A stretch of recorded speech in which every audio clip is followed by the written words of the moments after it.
Join us now for another Brooklyn ball game here at Ebbets Field, brought to you by your favorite Post cereals and their terrific new teammate, Post Sugar Crisp. Yes, sir, Post is right back to bring you the Dodgers again as they take on the Boston Braves in the first of a three-game series here at Ebbets Field, Brooklyn, USA. This is the old redhead, Red Barber, saying hi, hello to you, and Connie Desmond will be along here in a few minutes between the two of us while we'll send you the play-by-play. And your seat right bang behind home plate is reserved thanks to your loyalty to Post cereals and to your all-out cheers for a sensational new Post Sugar Crisp. So, with Post as our host, let's see what's going on the docket. Oh, man, it couldn't be a nicer afternoon. Great goodness. This is the one we've been waiting for. This is it.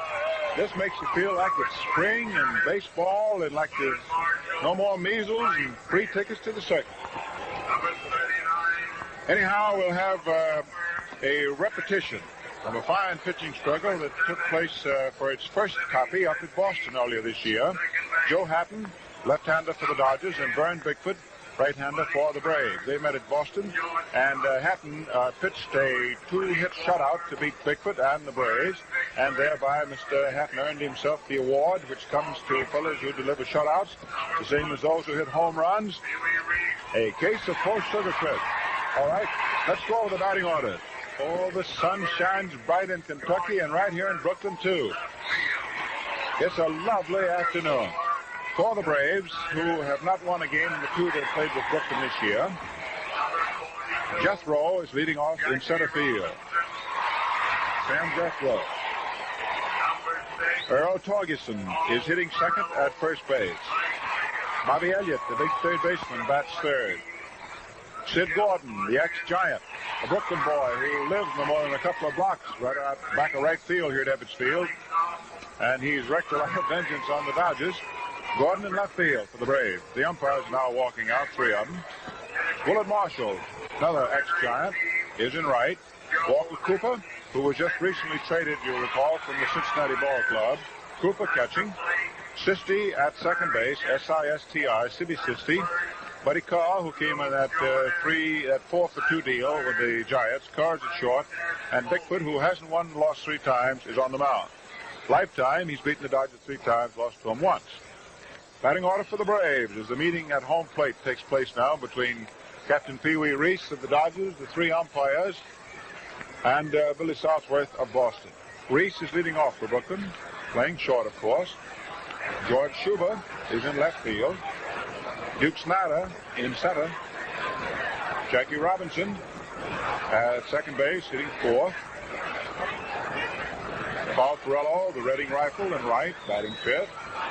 Big Gil Hodges with those meat hooks for hands at first base. Billy Cox at third. Bruce Edwards is catching to give Campanella a little more rest there with that torn muscle in his leg. And the pitcher is Joe Hatton. The umpires, Larry Getz, back at the plate, calling balls and strikes. His two associates on the bases will be Lou Jorda, stationed at first, Frank Dascoli at third. That's the original station before you have any base runners. After the base umpires shift, depending and reflecting upon how many men you got on when you got it. Now, we were just giving you the Brooklyn batting order a moment ago. Talking about the Dodgers, well, you ask them, and they'll tell you that it's good to be champs, but that it's better to stay champs. And because they want to keep that pennant flying right here at Ebbets Field, they're mighty careful about physical condition. Ask an expert like Jake Pittler, old Sugarfoot Jake, the Dodgers' peppery first base coach, what that involved. And he'll tell you, friend, you'll never get to first base and talk to me in any conditioning program unless you start with the right kind of meal. Jake got a point there for every one of us. Remember, friends, you just aren't eating the right kind of meals unless you start with a proper breakfast, one that includes fruit, bread and butter, beverage, and cereal. And that's what you should have to get a bright start every new day. When you're choosing that cereal for your breakfast, you make that cereal a nourishing Post cereal. So do yourself a favor here. Eat a better breakfast every livelong morning with your favorite Post cereal included. Discussion going on at home plate, going over the ground rules. Whenever you have the first game of a series in a ballpark, and especially if teams have not been in the park in some time, the Braves haven't been here since last year, why then you have to go over the ground rules. For example, the umpires and the two team representatives must be in thorough agreement as to whether a ball is in play at this particular point of real estate and whether it is out of play there. What about a thrown ball here? What about a pitch ball there? What about a ball that gets up against the bench out there in the bullpen? What about a ball by the exit gate in right center field? What about a ball that may get down in that queer little corner in left field where you have an angle of seats that jut right down? What about this screen here that's 20 feet high on top of this 20-foot concrete wall? Suppose you hit a ball through there. Or suppose a ball bounces back to the scoreboard and comes out on the playing field. Those are the things that they discuss. Maybe you've often wondered, what do those guys do when they get up there and talk? Ask each other where to have dinner? No, it isn't that at all. It's just the business of a thorough understanding. And you can never go wrong if you've got a thorough understanding beforehand. Some of the bitter arguments that come up from baseball are on situations that come up that were not canvassed in the pregame discussion and are not covered by the ground rules. And as far as ground rules for each park are concerned, each manager makes out the ground rules for his own park. In other words, it is the job of the Boston Braves to understand what the ground rules are as set up by the Dodgers here at Ebbets Field. When Brooklyn goes to Boston, they then have to understand what are the ground rules that the Braves have undertaken to put in their ballpark. Now, first base umpire Jethro walking down the line toward his sector. Big Frank Descoli going down toward third. Billy Southworth, who's his own third base coach, going down there. And in just a second, the Brooklyn club will go out and take the field and will be off. It's always news about anything in Brooklyn, especially the Dodgers. A ball game is always news. I don't think it's news that we've got a fine crowd. Boy, they come here. I mean. However, it is news, and it's wonderful news. This weather. Boy, this is the afternoon of Brook. Now the Dodgers go out to take the field.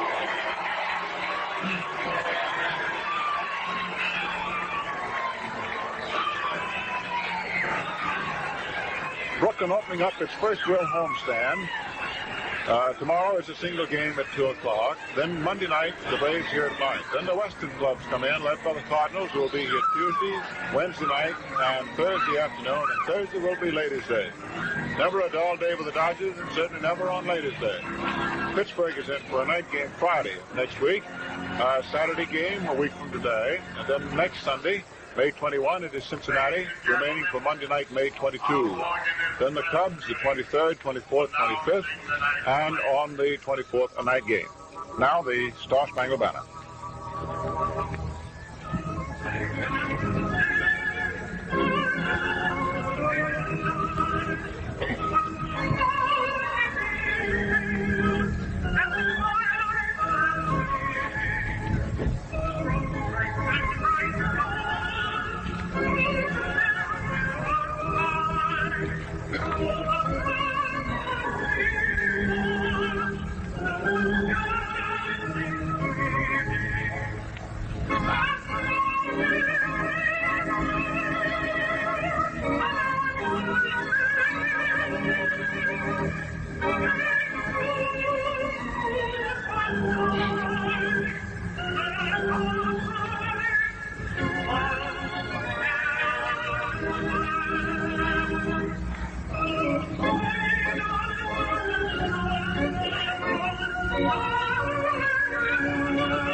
Gladys Gooding has just played its song, the national anthem, which is a custom here at Brooklyn for every ball game that is played, not just special occasions. The Dodgers are afield. in their white home suits trimmed in light blue, which is called Brooklyn blue. Joe Hatton on the mound. Won a game which was a shutout 2-hit affair at Boston at the expense of the Braves. Hatton has been uniformly successful since he got into the league against Boston. He's beaten them 10 times. He got 4 reversals. Bruce Edwards catching. Hatton at first base. Jackie Robinson, now a motion picture star, is at second. By the way, I haven't seen the picture, but my wife got to see it at the premiere, which was held in New York last week while the Dodgers was still out on the road. And she told me what I've heard from so many other people, that it's a very excellent picture and that Robinson is fine. Plays his role extremely well on the plate. Robinson is second. Reese is short. Billy Cox is at third. The rookie, Bobby Morgan, is being rested in the bench a little bit, hoping that'll perk him up. Out in left field is George Schuber. Center fielder is Duke Snyder. Right fielder, Furillo. Sam Jethro, a switch hitter, has the most hits in the league. 32 of them, hitting the 352 is up. Outfield toward the left. Curveball is inside. Off the Edwards mitt back to the stands, just ball one. Ball one, no strikes. The outfield is around toward left. The wind is blowing from right to left, off from first base to third. The tender Hatton deals. Fastball swung on, hit down to third. Cox is up with it. The throw is over to first, and Jethro is out for 3 running steps.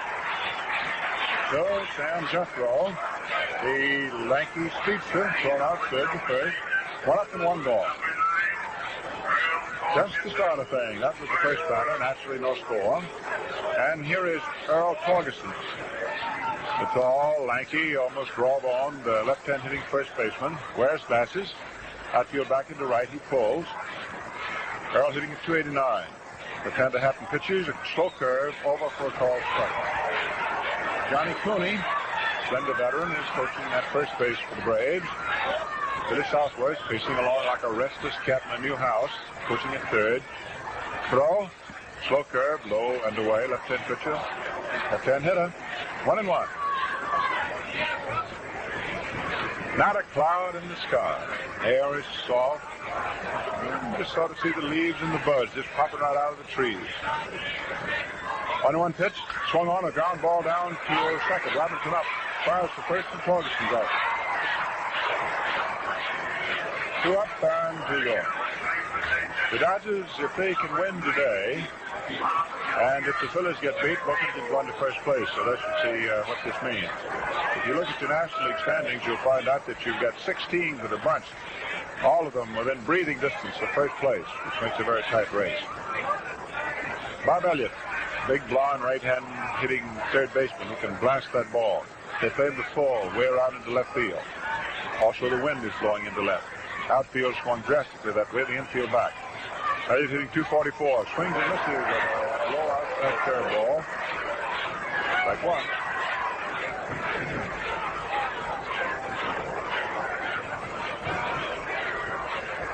Elliott has batted in 19 runs.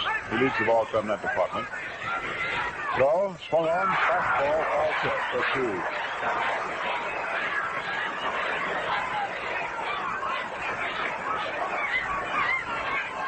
Posteriors, mighty happy to be sending you this ball game from Brooklyn. Sending it to you wherever you're listening from coast to coast. No balls, 2 strikes. Elliott dug in, 2 out, nobody on. Pitch, curve into the dirt in front of the plate. Ball 1. Hatton tried to put a little too much on that, snap it off. He's also trying to pitch it low and make Bustin' Bob go after a bad ball.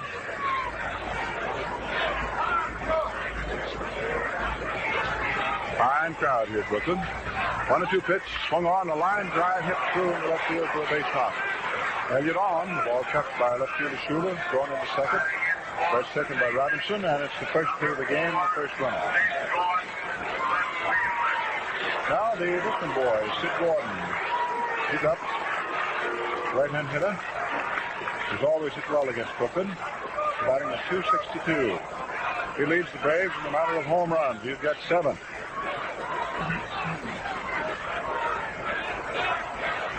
Sidney, an open stance, strong, stocky. Slow curve, high outside. Ball 1. Elliott at first.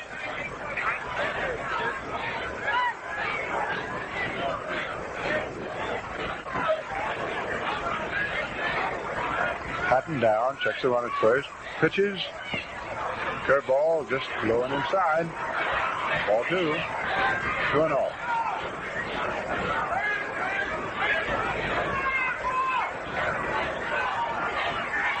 Hatton reads the sign. Now stops in his pitching move. Deals. Curve, high outside, ball 3. So it goes behind, 3-0. All curveballs to Gordon. Bruce Edwards trying to slow up the pitcher. Walking from the plate a couple of paces before he would return the agate.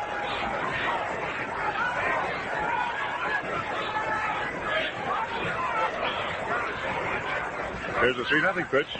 Fastball low, ball 4. Bell was posted in the crowd on simple infield bounces. Single by Elliott is followed by a base on ball to Gordon. And now Willard Marshall gets in. Braves are threatening with 2 down here in the first inning. No score. Man at first and second. Edwards out the mound. Talking to his battery mate, Phil Hatton. Marshall is a left-hand batter. Hitting .261. They play him to pull. The outfield shifting back now into right. Outfield has been almost like it was on a shuttle train here in the first inning, where they've been switching back and forth. Various extremes on these hitters. Marshall swinging from the end. Elliott leading down off second. Gordon off first. Right side of the infield back. Left side up step. The pitch is fastball for a called strike. That one above the knees on the inside. Larry gets the ball and strike indicator. Jordan is now on the first base side of second. On the runners at first and second, Dascola remains on the line behind third. Secret of umpiring, of course, is to have the proper angle. Nothing in one pitch. Curveball swung on and popped up. Shortstop Reese is under, waiting. And he loses it to turn the balls up, and Elliott scores. The runners remain at first and second. Pee Wee is in his 11th year, and I have never seen him lose one before, but he lost it. He has no sunglasses. He usually wears them. He told you a few moments ago there is not a cloud in the sky, and Reese, one of the most capable of players, in fact, Bert Shotton says that he's so good he calls him his ringer, meaning that he's really too good for the professionals. Pee Wee lost the pop fly and dropped 2 feet behind him. Pee Wee standing there, sort of wiping the tears out of his eyes, and there are tears of complete frustration, too, as well as looking into that scar. So Pee Wee, the ball has to be scored as a base hit, of course. Ball wasn't touched. You have no infield fly rule, you know, with 2 outs. So Elliott, who was running, scores, and there is a sun single of a simple pop fly directly at short. Not too hard. But Reese just lost it. When you lost it, you lost it. And Big Walker Cooper making his first at-bat now for the Braves. He's going to catch today. Hatton throws, curveball low inside. Well, that was a tough break for Joe. It was a good break for Marshall, giving him a base hit and run batted in. Gordon stopped in second base. Elliott, of course, running with 2 outs, scored. 1-0 Boston. Well, there's never a dull day at Brooklyn. You see it all with the Dodgers. Cooper swinging from the end. Hits to Cincinnati at 191. 9 hits to 47 at bat. Swings and hits a ground ball down to short. Reese is up, throws to second, in time for the 4th play. So the Braves in reality have 4 outs and got a run home. Cooper hitting into a force out at second base. Reese to Robinson. 1 run, 2 hits, and the bright sky and the sun intervened in that one.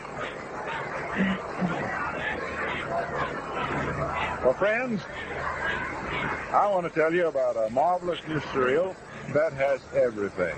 It's Post Sugar Crisp, the newest member of the family of famous Post cereals. Delicious puffed wheat coated with just the right combination of sugar and honey. Now, when Old Red says it's got everything, he means just that. It's delicious for breakfast with milk or cream and no sugar needed. It's wonderful for between meal snacks. Or you can just eat it right out of the bag like candy. Now think of it. Wherever your fun takes you, for a drive to the beach or out to the ball game, that handy package of Post Sugar Crisp can just go right along with you. So get yourself a bag of Sugar Crisp and try it. Hey, on second thought, you better make that several bags. Look for it in the big red and white blue cellophane bag at your grocer's this sunshiny Saturday afternoon. Now that's Post Sugar Crisp. Cereal that's just plain fun to eat.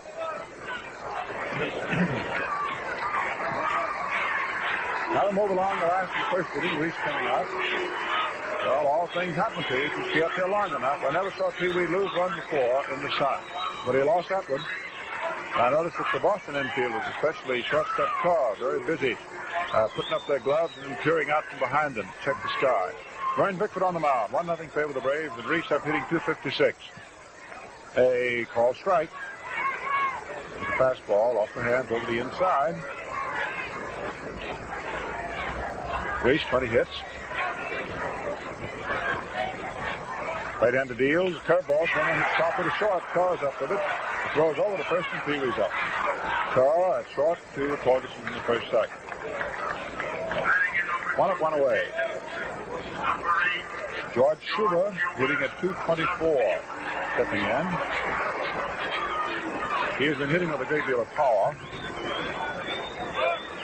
Left-hand batter.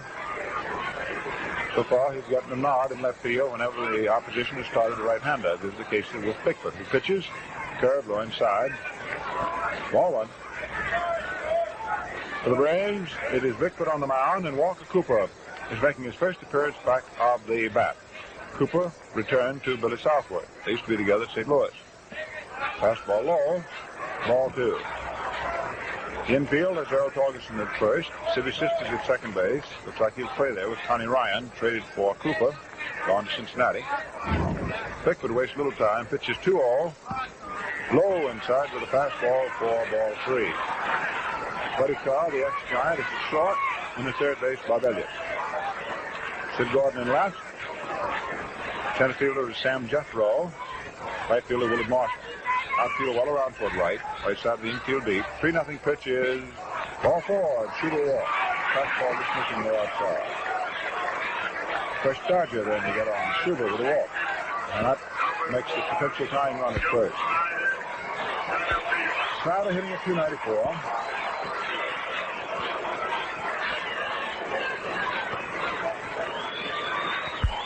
Post cereals and post nearest Sugar Crisp, keeping you posted on the ball game.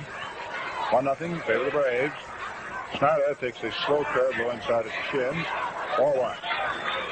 Bickford always gives the Dodgers a very stern argument. Always has.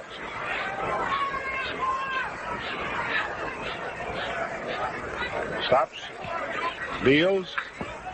Slow curve, too low. Ball two, 2-0.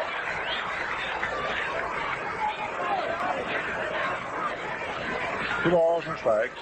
One gone. Schuber leading off first, and Torgeson holding the corner carefully against him. Jake Fittler coaching at first base for Brooklyn. Milton Stark is coaching at third. And the sun is shining brightly. It's a tough sky up above. Curve low inside the Snyder for ball three. Bickford's gotten himself in the jam now, 3-0. Also curves to Duke. Tall, willowy, very strong through the shoulders and chest, left-hand hitter.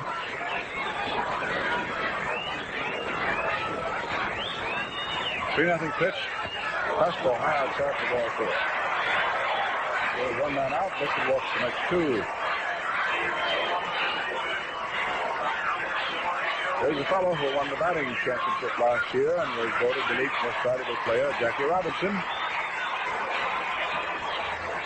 There's nobody now who is being as written up, or is as well known as this fellow.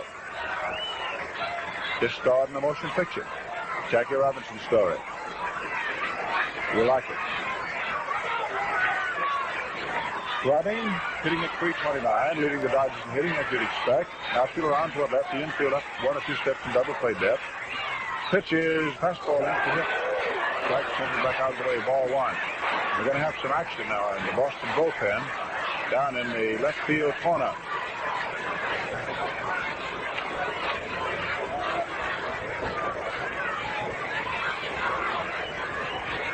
Bickford in position, deals. Curve high outside for ball two.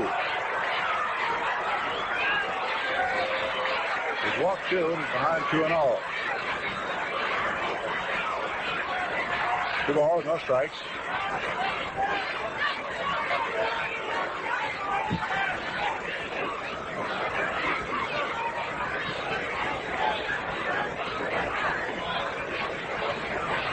Sister, the second baseman, has come over to the mound, taking a little time right now, trying to slow Bickford down, change his mind.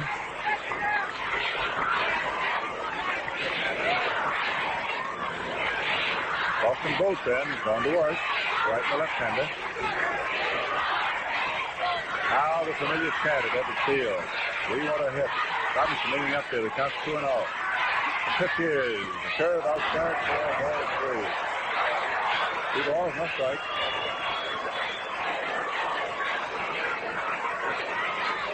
Jack, in addition to being a fine hitter, has a very fine pair of eyes.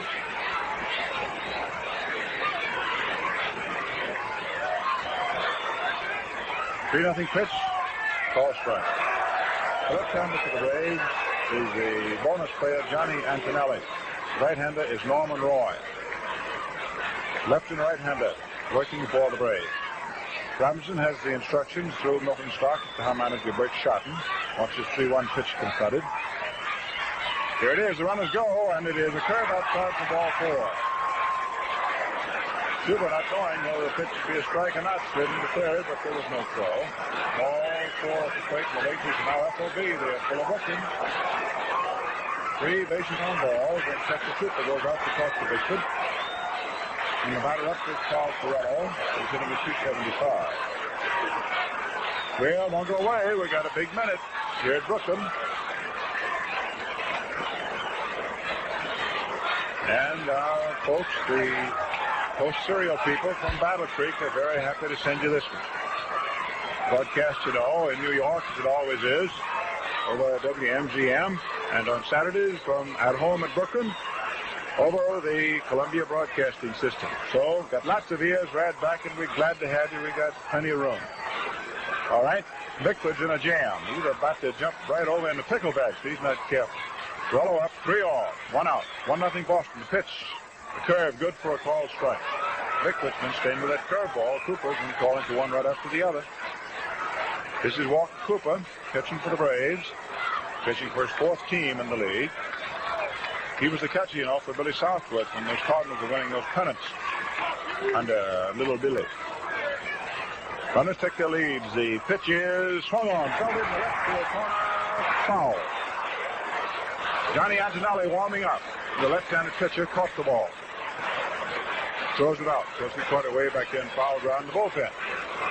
So Furillo hit a whistling foul ball, and it's a loud strike. No balls, 2 strikes. 1-0 favor the Braves. Schubert at third, Snyder at second, Robinson at first. 3 walks in a row by Bickford. Pitch is a curve just outside. Last third. 1 ball, 2 strikes.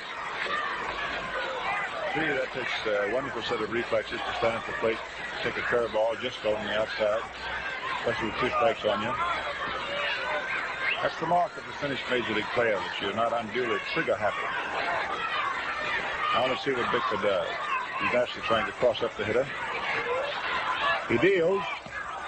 It's call strike 3, fastball, just from the outside. And Furillo turns and slowly walks away. So they tricked him.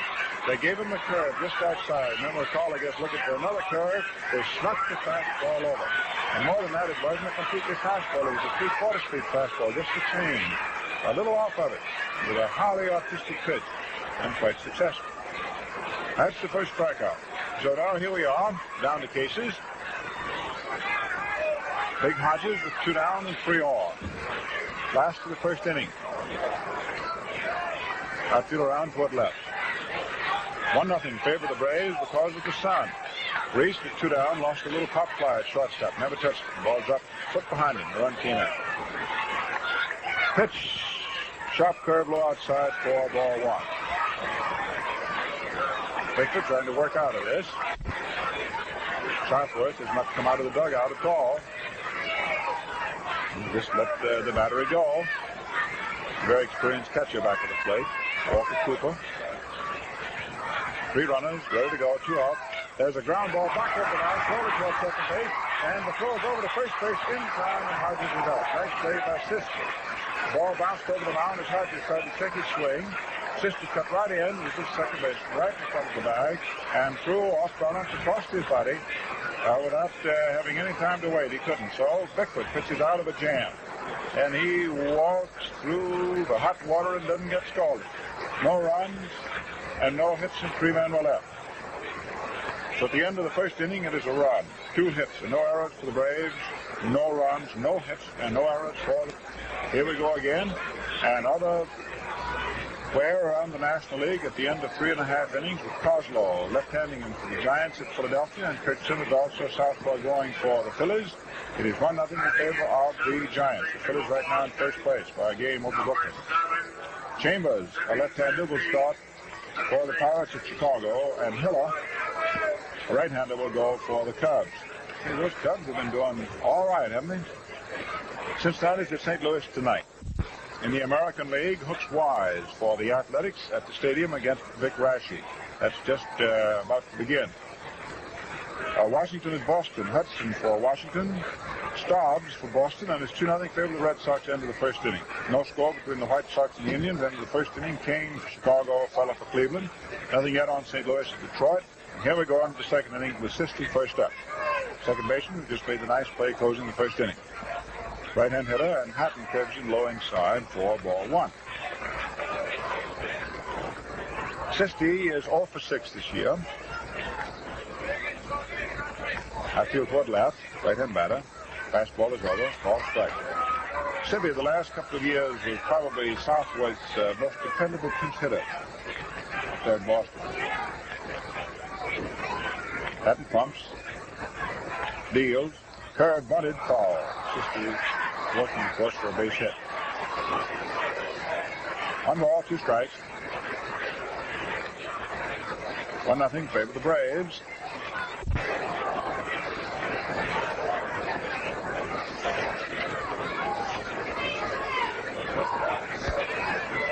Furillo sending it all your way, and a little bit later on we'll tell you how you can get the 1950 Dodger yearbook. Keep your ears open here. Throw, high, very high. 2-2.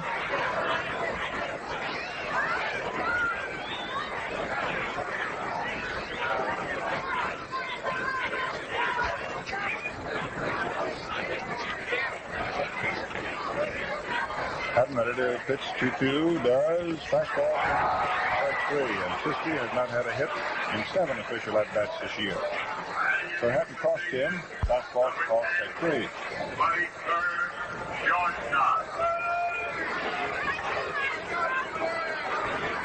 Carl, right-hand batter, hitting 175. Took that stick a little bit. Outfield back in the right, not playing into full. Hatton throws. Ball strike. Fastball on the outside. Carl has an open stance.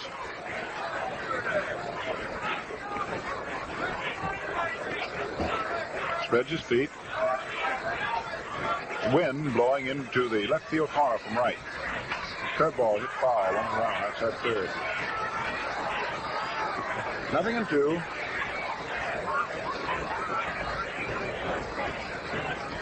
Carr's done a good job at short for the Braves. Talking with Billy Southworth before the ball game this afternoon, and he said that he was very pleased with the deals that he had made. The one in which he sent Stanky and Dog to the Giants, to Carl, Gordon, and Marshall. Curveball low outside, ball 1-2. And then the recent deal in which he gave up Connie Ryan, an infielder, to get Walker Cooper, the big veteran catcher from Cincinnati. 1-2 pitch. Curveball just misses. High outside, and she's 2-2. 2 balls, 2 strikes. Don Newcomb is sitting down on the bench in the bullpen for the Dodgers. Says his arm feels a great deal better. 2-2 pitch. Fastball swung on. There's a high fly ball out of the deep center. Snyder is back. Sunglasses down. He's under. He has it. Put up the center guard. 2 up, 2 away in the second inning. And the pitcher, Vern Bickford, who has 1 hit for 11 tries, pitched in. Right-hand batter.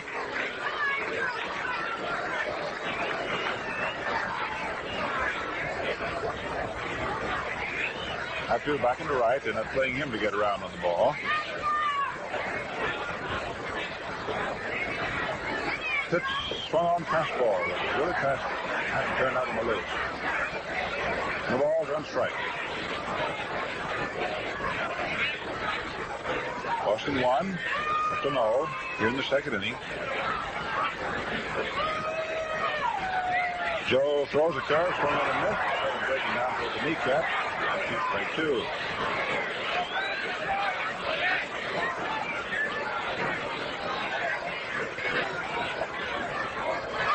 Hatton deals, curveball in there. And Bickford turns to give it the ball and catch Edwards and hands it to him. Ball strike 3.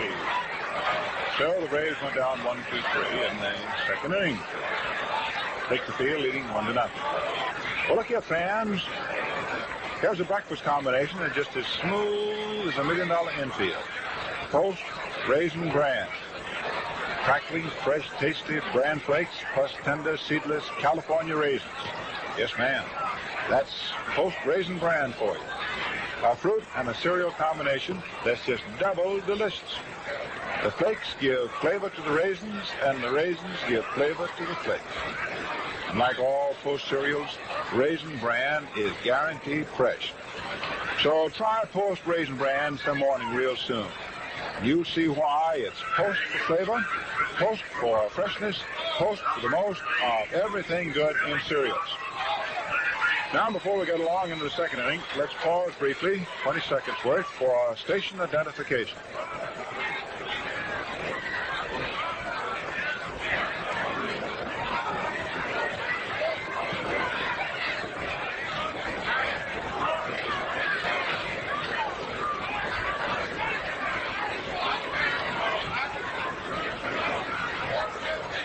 The first pitch lasts the second inning to Billy Cox is a curve right over. Brian Bickford returns and Cox powers it. It's a high foul ball out of play. And the left field stands for strike 2. Bickford pitches back to in a hurry to get out and go someplace. He didn't waste any time at all. He always does pitch the ball. Cox is 0 for 4. He played the night game at Cincinnati. Last in Brooklyn played before this one, which is his only game playing at third base. Schroeder William is outside for ball 1. Fastball replaced it down there, trying to make it chase it. 1 ball, 2 strikes.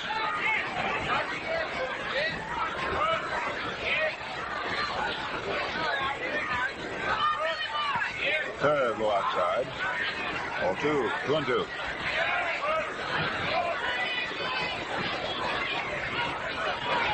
Cox is a bat that is stained a dark brown.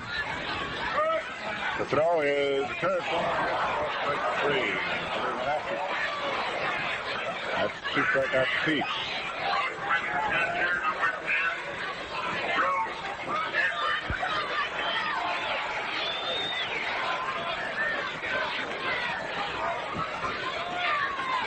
One out, last of the second.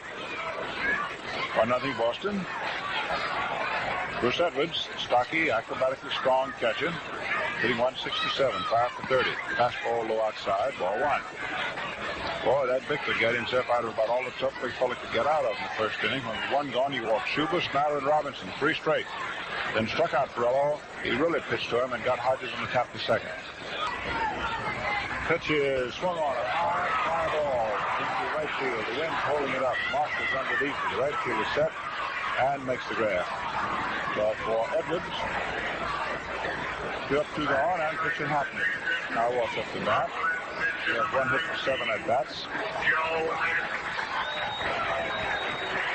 This is Joe. He's a fair hitter. One thing he does well is bunt and beat them out. So see what third baseman Elliott did. And to step up inside the bag. Torgeson's also up close at first. Big Cooper down, give him the sign. Top fly, back to second base. Sister goes over and makes the catch. Hatton is trying to check his swing with a high inside pitch. Put out to the second baseman. Having a cross last the second inning. At the end of 2 innings, a run, 2 hits, no errors for the Braves. No runs, no hits, no errors. We're very glad you came along to be with us on the broadcast with the best wishes of Post Cereals. As you know, on the at-home Saturdays, the Post folks are very happy to keep you posted on the doings of the Dodgers. And we'd like to sort of keep in touch for future Saturdays. Well, the very next one on May 20th, Pittsburgh will be here. Have the ears right back for that one. Then the Cardinals will be here at Brooklyn on June the 17th.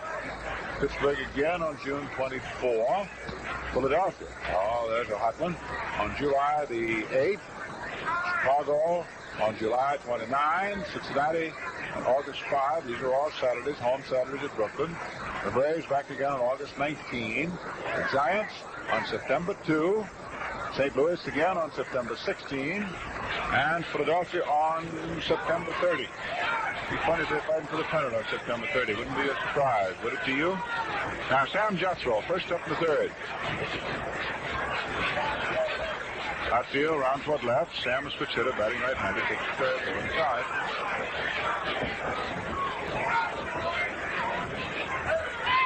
Jethro, the most hits of any player in the league, batting at .348.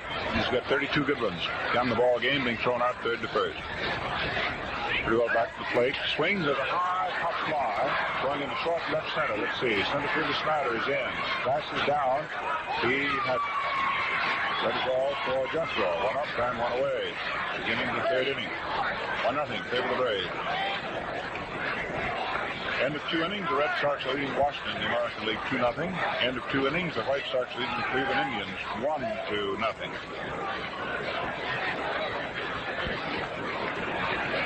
Earl Torgeson is the batter. Hitting .286, right up to here, left-hand hitter. Fastball into the knees, ball wide. The Phillies have just come up with 4 runs in the 4th inning.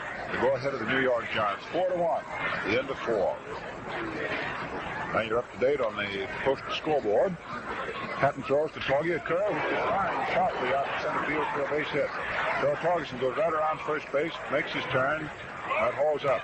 Snyder cut the ball off, slipped to his knees, but recovered, threw in to Reese and relayed on to Robinson. So it's a line single drilled in the center field by Earl Torgeson.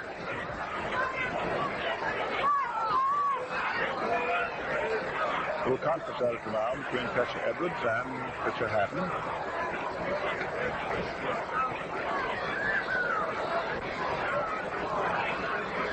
Elliott hit a solid single into left field for the first hit of the game, the first inning. Moved to second as Gordon was walked and scored as Reese in the sun lost a simple pop fly to short. Simple? Well, not simple today with a sky like that. Curveballs go outside. Ball 1. For those of you all around the country listening to this post-serial broadcast who may not have heard the first inning, don't want you to misjudge Pee Wee harshly. That's the only pop fly I've ever seen him lose in 11 years. Only one. Throw. Curve swung on here off the end of the bat up toward first base. Hodges picks it up and puts the tag on Elliott for the out. Naturally, Torgeson, with no play made on him, moves down to second base. Still gone. Elliott retired, first baseman, unassisted.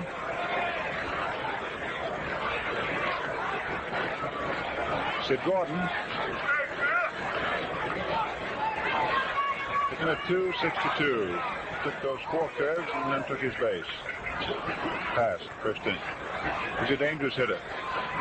He's always hit well against Brooklyn, always well in this ballpark. Swings on a curve and bounces the ball deep on the left center field. It is in there for a big home run. He said that just in time. Hit it from the left center field, section 32. It's 3-0 favor of the Braves. Here's Gordon running between second and third.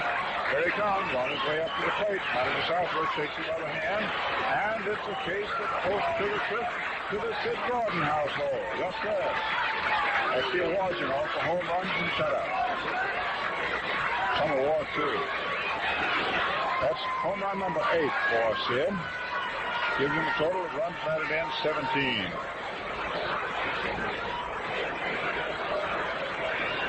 He drilled him. He's top man now in the National League and tied with Ted Williams of the majors for the most homers, 8. Here's Willard Marshall swinging and missing at a high curveball. It's no longer a 1-0 ball game. She is 3-0 in favor of the Braves. Sidney boomed one.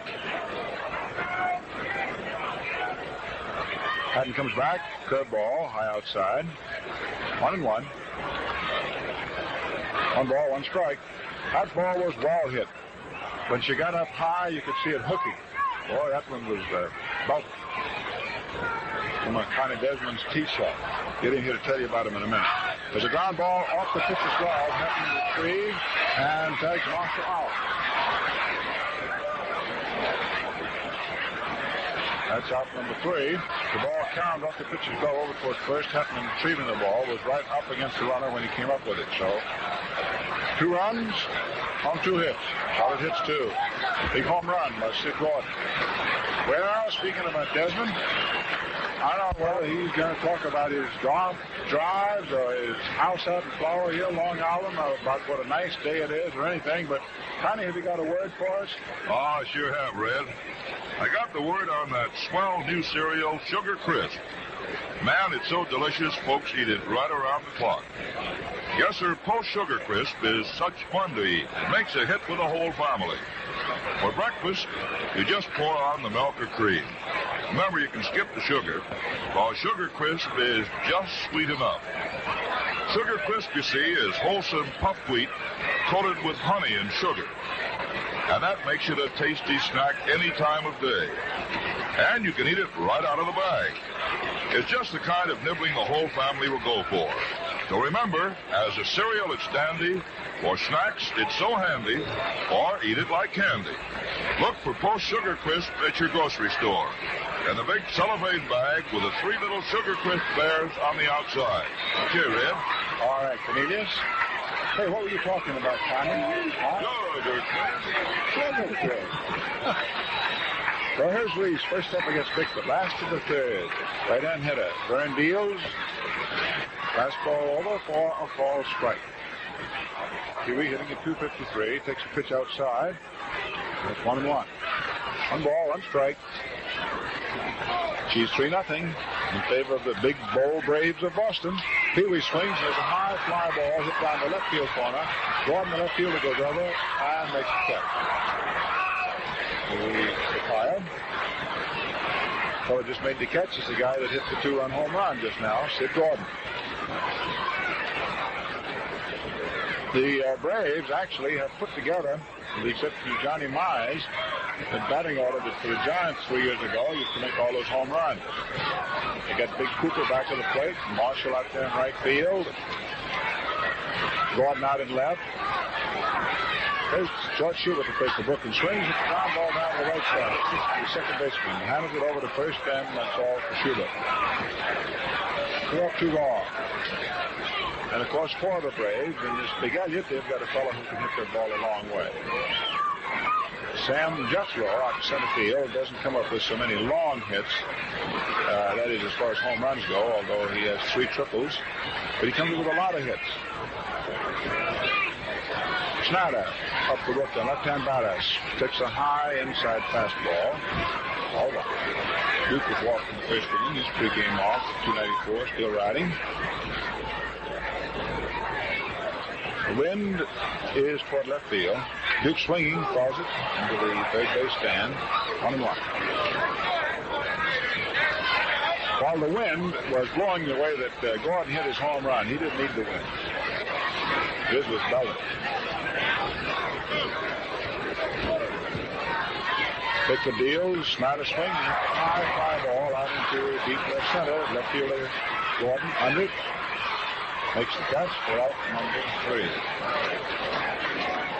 In the 3 innings, let's check our totals, Connie, before you grab the tiller here. Speaking in nautical terms, because I know that all your life you just like to get out and sail or move things around.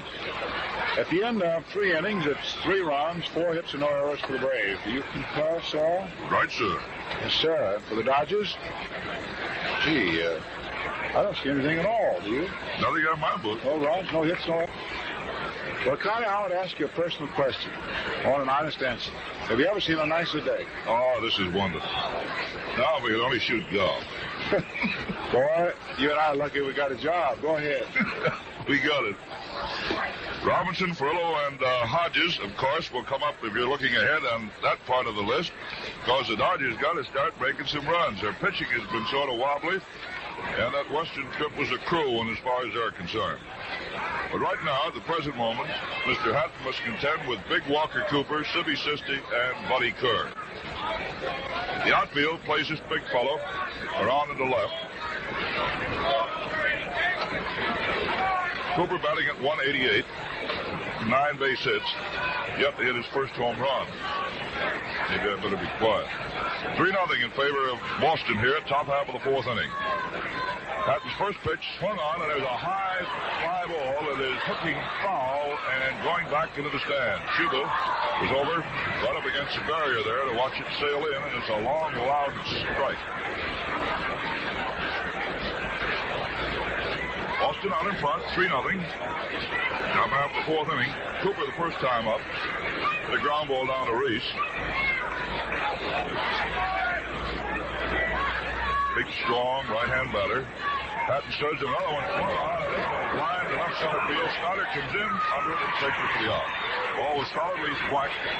Stoddard playing in position there in left center field. Hauled it down.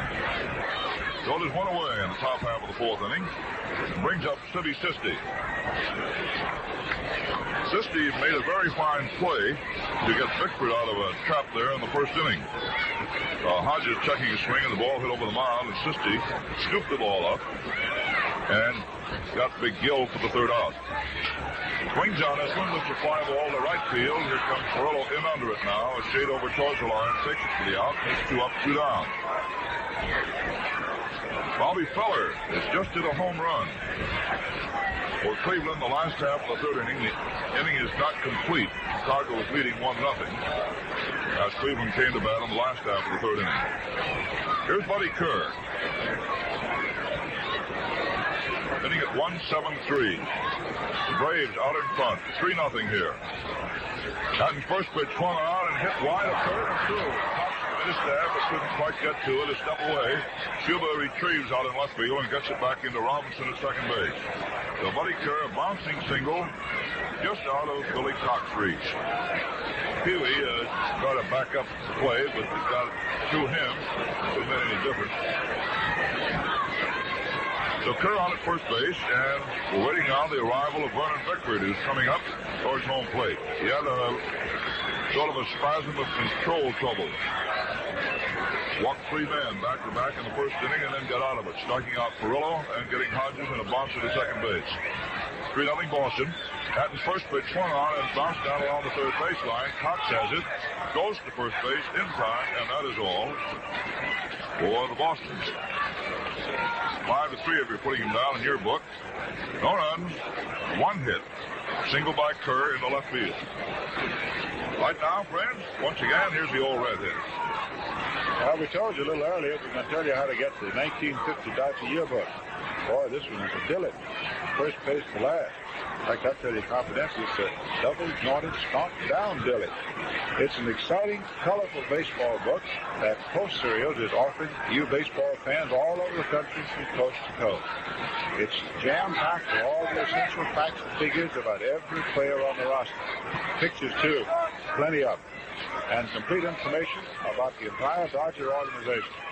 Now, friends, your copy of the Dodger yearbook is waiting for you.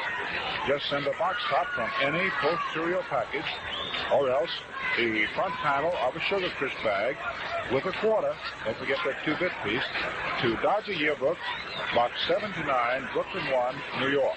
Now, send for it right away. It's the same book that sells at Ebbets Field for 50 cents. You can get yours for 25 cents, plus a Post Serial box top or the front panel of a Sugar Crisp bag. Just write to Dodger Yearbook, Box 79, Brooklyn 1, New York, and be sure to include your own name and address. Now that's Dodger Yearbook, Box 79, Brooklyn 1, New York. Okay, Brother Desmond. No, Red. Robinson takes the first pitch outside, a curveball for ball 1. Bickford comes right back to him again. High fastball. Jack walked in the first inning. He got the third walk in a row there. Bickford is dealing out. He's hitting at .329. 23 base hits. Outfield drastically around into left field. Big, strong right-hand batter up there can pull. Robinson waggling that stick back and forth. Bickford spins, comes down, his pitch swung on, a bouncing ball hit the second. 50 bobbles the ball, picks it up, close to third, in time. Jack loses his cap down along the first baseline. Ball was wrapped quite solidly out there, and Sisti, after knocking it down, picked it up, made a complete turn, and threw to first base for the out. Sisti getting a chance to play now that Connie Ryan was dealt to Cincinnati for Big Cooper. Carl Furillo took call strike 3 first time up. Takes a curve. Lifts it high out toward right field. Under it is Marshall and takes it for the out. Carl was telling us before game, Red and I are down around the batting cage, that he only hit one ball solidly on the entire western trip. And that one he hit foul. He's going to have a little trouble. His average was sliding down a bit. So Big Hodges, who had a chance to get the Dodgers well there in the first inning and grounded out to Sisti, who turned in a nice play on him, is up. 2 out, nobody on. A curve busts in there for a call strike. Hodges batting at .306. 22 base hits. Outfield is shade around in the left, and they're backed up, you can bet. Infield deep, too. Now the strike one pitch. That one way outside. A big hook that got off Cooper's mitts.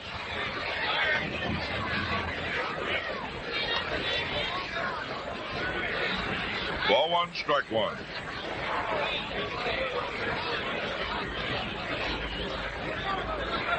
Bickford picking off his side from the veteran receiver. Now the 1-1 pitch inside. Ball 2. These are anxious days around ball clubs, you know. The cutting down date on May the 18th. Some of the boys wondering where they're going to go. Ball 2, strike 1. Hodges up, 2 out, nobody on. Last half of the fourth inning, Braves lead 3-0. Both serials very happy to be sending it all your way. Bickford lets up on a curveball, and Hodges goes after it. Misses, strike 2. So the deuce is up. 2-2 the count, 2 out, nobody on. Last half of inning 4, 3-0, Boston. Bickford comes in with a hook, swung on, nubbed off the end of the bat, wide at first. Get away from him, and Hodges is on at first base, and it is Gordon a base hit. Well, Gill, who hasn't been getting the ball too well lately, he'd take it. He hit that ball right off the end of his stick, and you can see it just sort of spinning, like you would, take a masse shot, we'll say. Base hit. Oh, Gill on at first base, and that is the first hit off Bickford.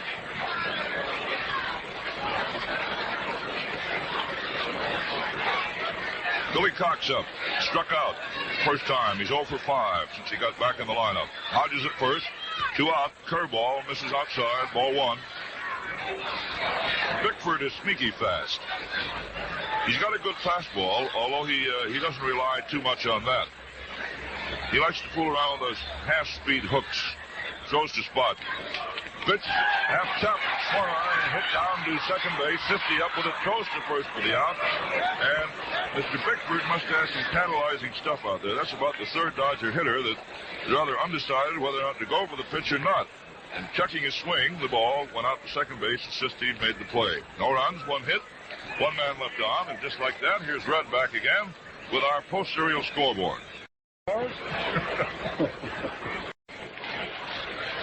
At the end of 5 innings, behind Simmons, Philadelphia is out in front of the Giants 4-1. 4 runs in the 4th inning. Kozlov didn't come back for the 5th. Saul Maglie took over then. And in that 4th inning, Dick Sisler who is just as hot as a 79-cent pistol. Hit a home run, his 5th of the year with 1 on. Pittsburgh has just made 2 runs in the 2nd inning. Go ahead 2-0 over the Chicago Cubs of Chicago. Since Saturday in St. Louis tonight. Now in the American League, Washington's at Boston, and the Red Sox are leading 2-0 at the end of 4.5 innings, with Staubs pitching for Boston, Hudson for Washington. It is a 2-1 ball game. The White Sox over the Cleveland Indians. Kane for Cleveland, and Bobby Fuller pitching for Cleveland. And as Connie just told you, Fuller hit a home run in the 3rd inning for Cleveland's only tally. Wise will start for the Athletics at the Polo Grounds against Vic Raschi. At the, Polo Grounds, at Yankee Stadium. And at Yankee Stadium today, one of the great men all time in baseball, Ed Barra, is being honored. This is the day in honor of Ed Barra. Connie? Right, Red. Sam Jethro leading off. He's the Boston Lightning Bolt. Boy, can he run. Switch hitter batting right-handed against this lefty Joe Hatton. The first pitch dealt outside and low for ball 1.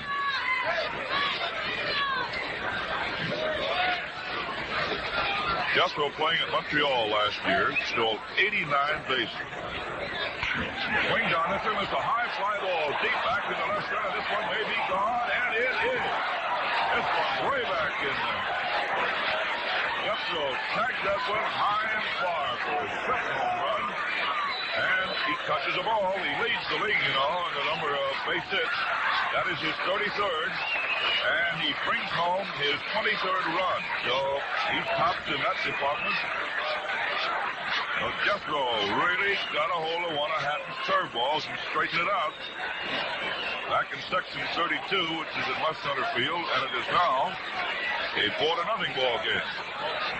Earl Torgeson stepping up, batting at 295. Steps away from a sidearm curveball. Ball 1. So the Dodgers got a lot of work to do. Hatton, who threw 3 home run balls at Chicago, has tossed 2 today. 1 to Gordon, and now this one to Jethro.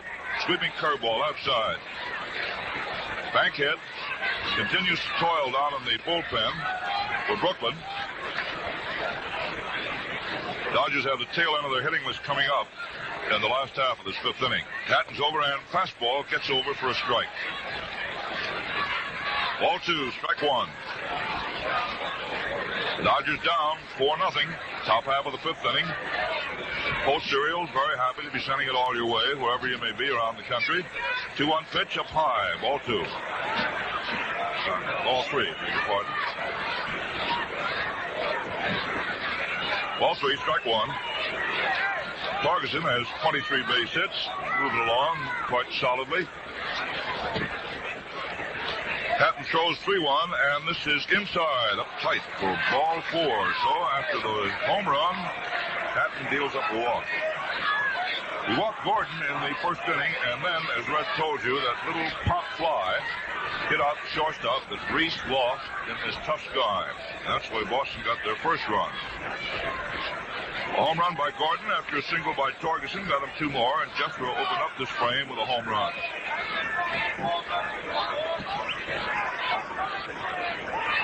Bustin Bob Elliott up. 1 for 2 this afternoon. Torgeson jumps down off first base. Here's the pitch to Bob. Right back. Right Mr. Hatton's whiskers and into center field. And Torgeson easily cruises around to 3rd base. Boy, that was a solid wrap. Right back to Hatton. And out into center field. Go for Elliott. That's his 2nd hit. Edwards goes to the mound. Captain Reese comes in from shortstop. Bankhead continues to toil down in the bullpen, and here's Mr. Gordon again.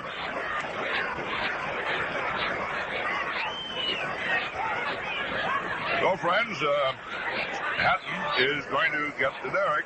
And now Dan Bankhead, after throwing down a fast blazer out there, starts walking in towards the mound. 4-0 score, top half of the 5th inning. Bankhead, as we told you before while he was tuning up, came up with a little arm trouble. It was more in his back. And he's back on the firing line now. Dan came up with a sparkling relief job at the Polo Grounds when big Don Newcomb started a ball game and only won a couple. Well, Dan took up the torch, went on to win the ball game, and that kind of cemented him around the place. Then as he pitched good ball out in the West, then the sore back, and Schotten has had to put him on the shelf for a while. But here he is, and it's going to be a rather interesting experience to see how he's going to come along. This is a power-packed Boston lineup, and they can really swing that wood. Here's one of them up there right now. Sid Gordon with a home run his last time up. Bankhead looking the situation over now as he's back to the plate. The outfield is deep, you betcha they are, with Gordon up there swinging that mace. They're around into left field.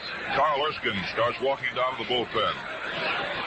Bankhead had a fine year last year at Montreal. He won 20 ball games and lost 6.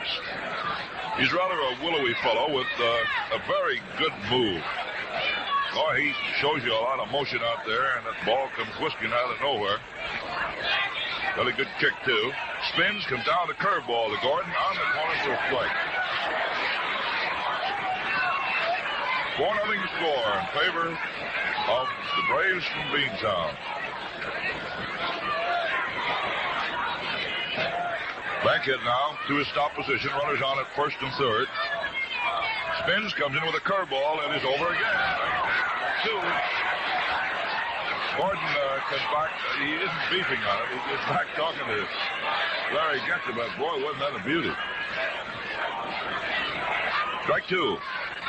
Erskine is now up and showing down in the Dodger bullpen. Billy Southworth hoping for a little more business, coaching down here at third base. Johnny Cooney is over at first today. He alternates with Jimmy Brown, former Cardinal captain. Bankhead ready to deliver the strike 2 pitch now. Down she comes to Gordon, and he takes a half chop at it, and the ball hits the stick and goes right into the Dodger dugout. Actually, I know my geography here. Practically went right down that ramp in the center.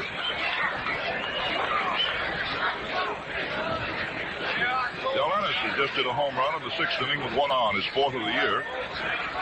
We know that Philadelphia leads the Giants at least 6-1. The inning is not complete, and that was the last half of the 6th. Bankhead set to work again. Comes down, a big curve, and smacks foul way back in the left field seat. Gordon swung out ahead of that a little bit too much and pulled it foul. The Braves leading 4-0. Top half of the 5th inning. Snyder's really going steady with that left center field fence out there on Gordon. He's way around him. Be up in the stands 2 more steps back. Bankhead working on a tough hitter, Sid Gordon. And the pitch, fastball.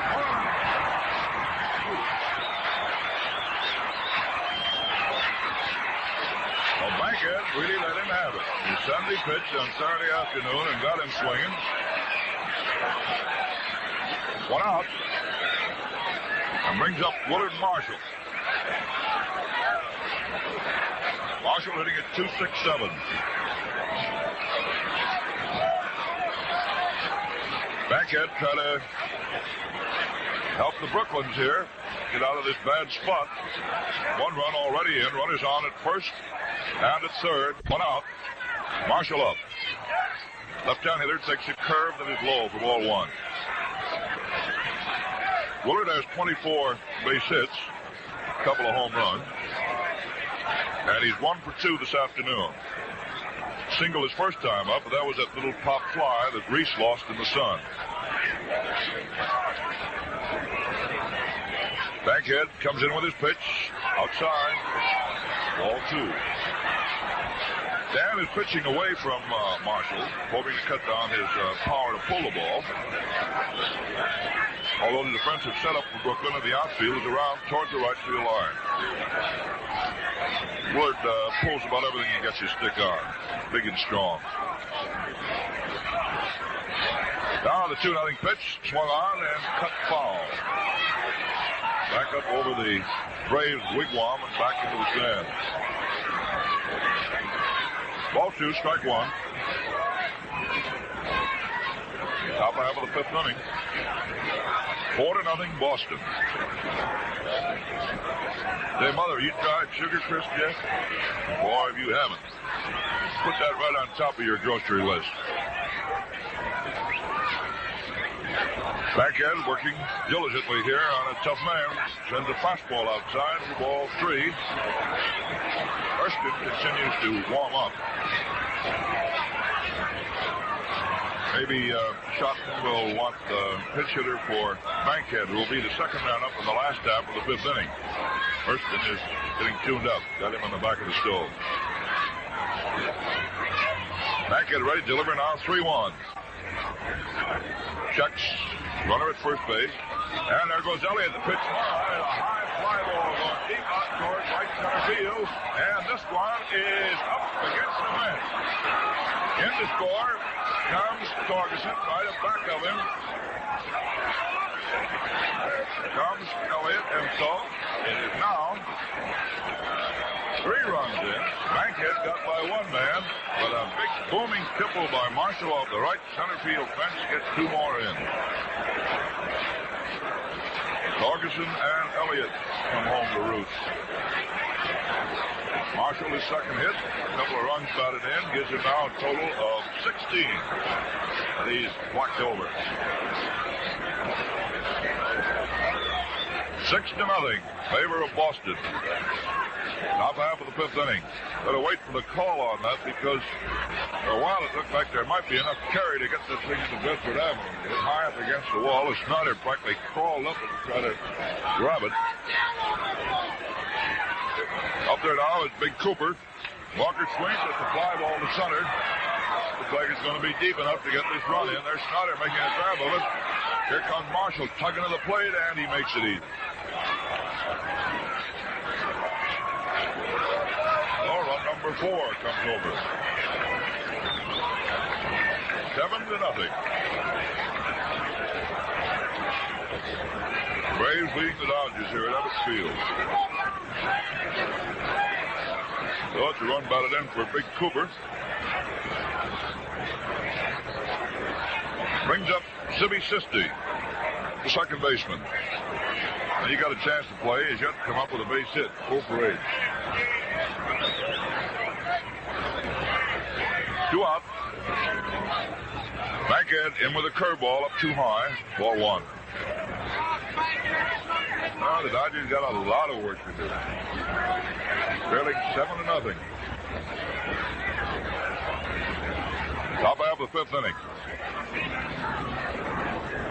Bankhead spins in with a curveball and gets it through for a strike.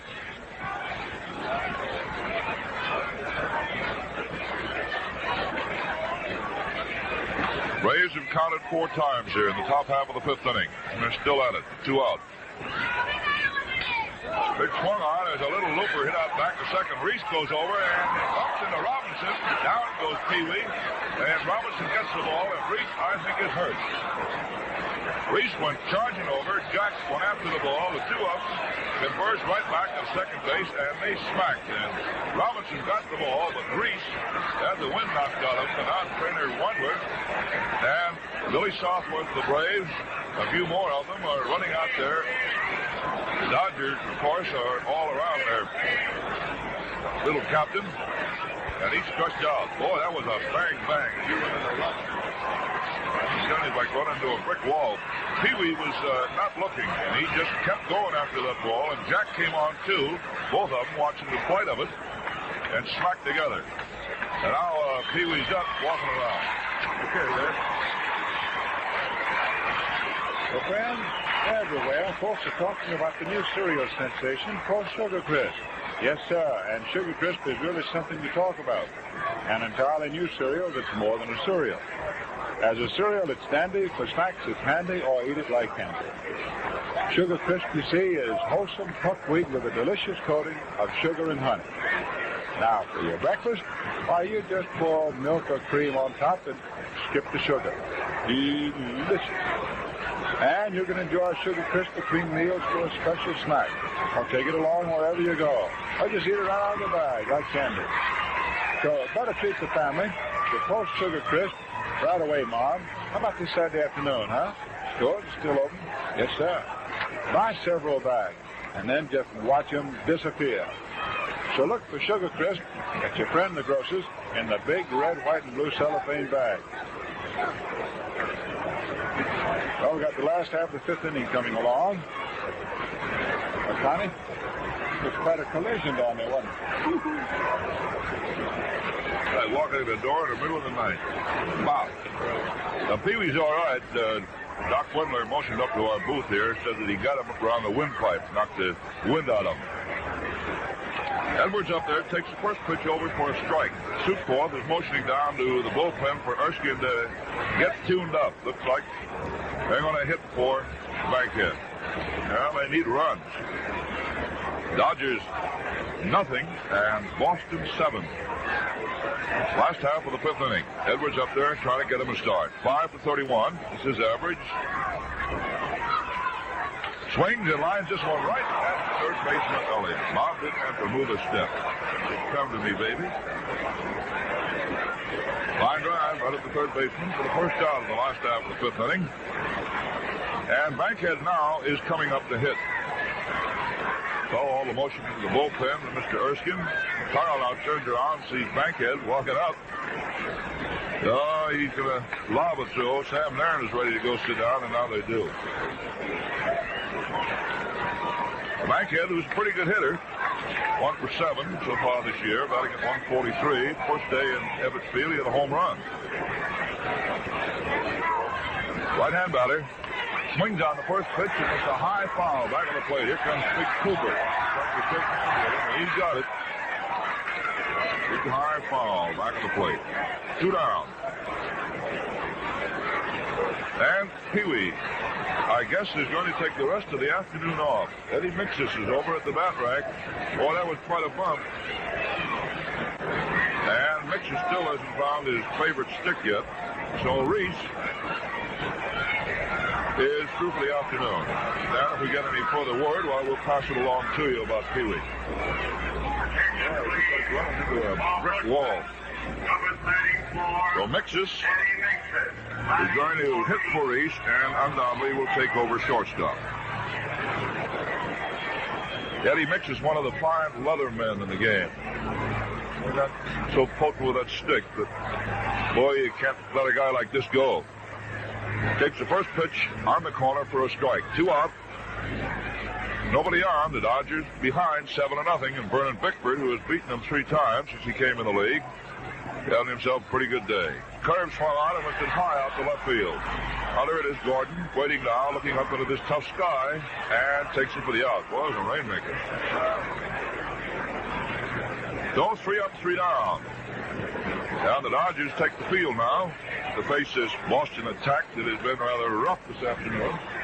Whacked them around for 7 runs so far. So we're ready to serve up the old redhead again with our post-serial scoreboard, and there's plenty on it. At the end of 6 innings, the Phillies leading 6-1 over the Giants. Sisler and Ennis hit home runs. End of 3 innings, the Pirates lead the Cubs 2-1. Cincinnati's at St. Louis tonight. In the American League, the Athletics failed to score in their first at-bat over at the stadium. The Yankees are now hitting. Wise is pitching for the A's against Rashi of New York. This has been a very significant afternoon at the stadium because this has been the ball game in honor of Ed Barrow. And the Yankees, you know, won all those pennants while Barrow was the fellow putting them together.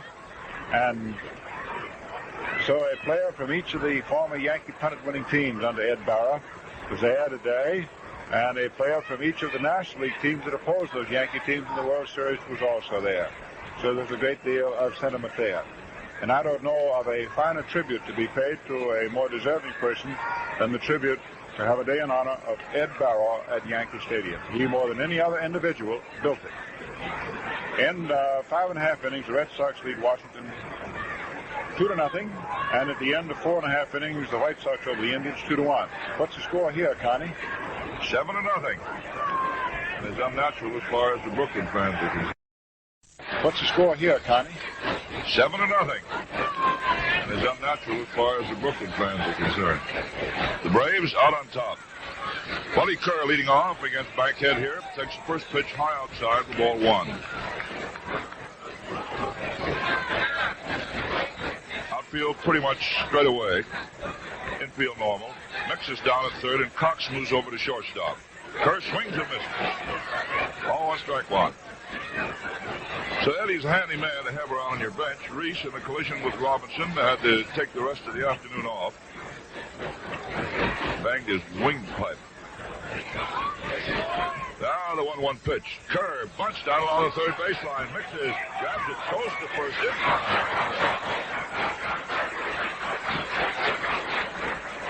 I'll tell you that Mixes can handle that leather.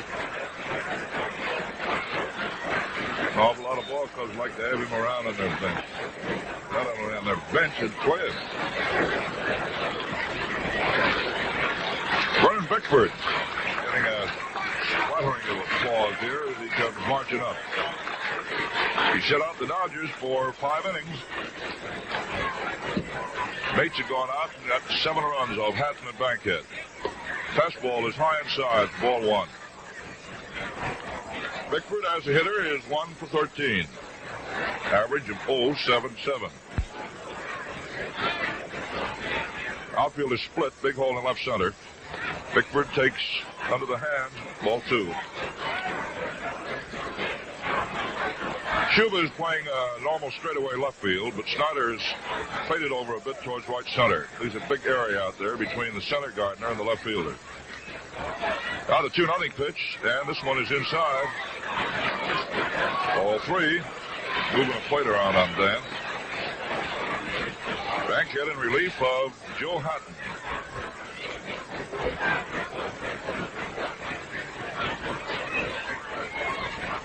Dan ready to deliver the 3-0 pitch. Down she comes, too high, and without looking at a strike, Bickford goes on down to first base. First walk given up by Bankhead. Struck out one. He came in the ball game after Hatton had served up a home run ball to Jethro, who's now coming up to hit left-handed against this right-hander. Then Torgeson walked, Elliott singled, and that was exit for Hatton. Enter Bankhead, struck out the first man, big lumberman Sid Gordon, and then Marshall cracked him for a triple. After the inning was all over and the smoke died down, they had 4 runs in the top of the 5th inning. Jethro up there. Swings at the high fly ball deep back in the left center field. Schuba and Snyder racing way, way back. And it is Schuba who makes the catch. Snyder cut over in front of him. Made a stab at it with his head, and Schuba behind him made the grab. For a minute, I thought we were going to have another one of those things. They are both converging on that baseball. It was hit deep back in the left center field, and that gave the crowd here at Ebbets Field something to hum about. Earl Torgeson, first baseman, is up now, batting at .295, 23 base hits. Vernon Bickford on at first base, 2 out, top half of the 6th, 7-0, favor the Braves. First of a 3-game series. Outfield playing big Torgy to pull the ball towards right. Curveball dealt overhand low for ball one.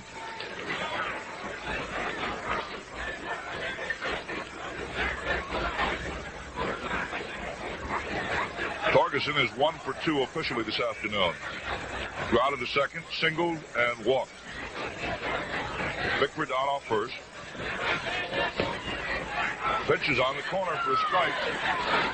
Bankhead pitching to that outside corner.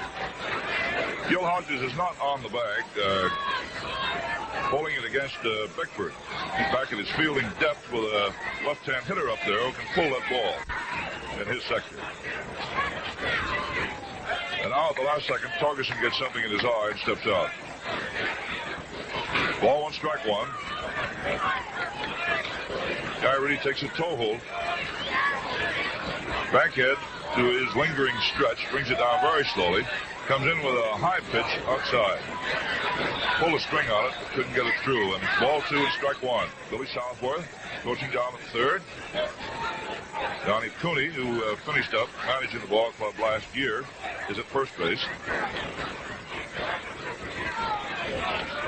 Bankhead ready to serve 2-1 to Torgeson. Does, and it's over for call strike 2. Here's the official attendance, friends. 19,488. 19488. Top of the 6th, 2 out. The count 2-2 on Torgeson.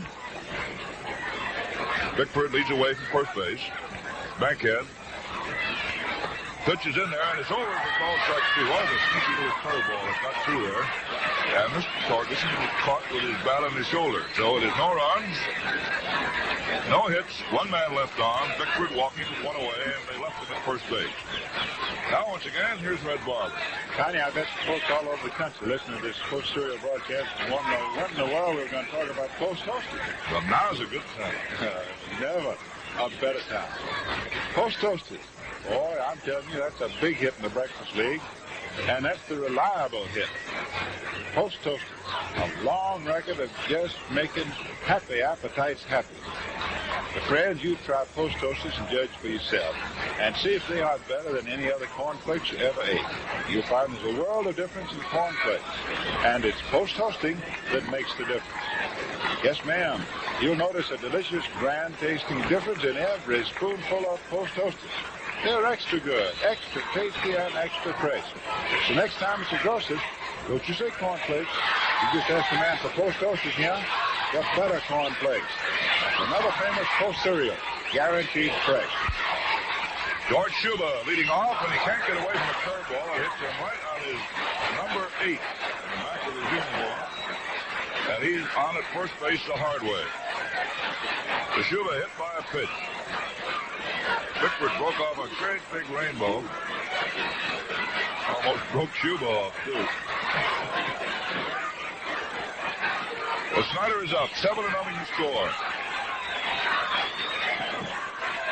The Dodgers have not scored in the last 19 innings. Shut out by Raffensperger and didn't score the last 5 innings at Pittsburgh. Pitch is over to Snyder for a strike. Boy, that's a long time. A run drought, isn't it? 19 innings. Sutton probably wondering when we're going to get the first one. Bickford ahead, Bob, and his pitch comes down, swung on, pull to the right side. Sisti up with it. Goes to first, and they get 1. The ball was not hit too sharply, so they made sure of the front man. Cardinal rule in baseball. Snyder hitting into a forced play. Sisti, the second baseman, to Buddy Kerr, the shortstop. So Schuba is erased with the middle stop, and it brings up Jackie Robinson. Jack batting at .323. Walked in the first inning, grounded to second base in the 4th inning. Infield set up in double play position now. The runner on at first base and 1 out.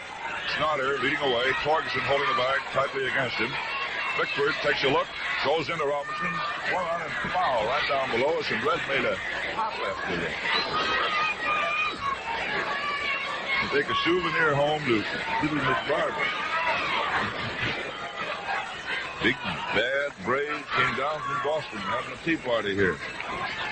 Last half of the 6th, 7-0. Bickford in with a pitch, swung on, hit down to short. Kerr, well, nice one-hand pickup, touches second, goes to first for a double play, and there's a 3-man collision out at second base. Sisti and Kerr, and then, just to say hello, the Duke came in there and dug up some of our Ebbets Field real estate. They all went down. This is quite a day we're having around here. Double play. And for the Braves, that is now their 26th.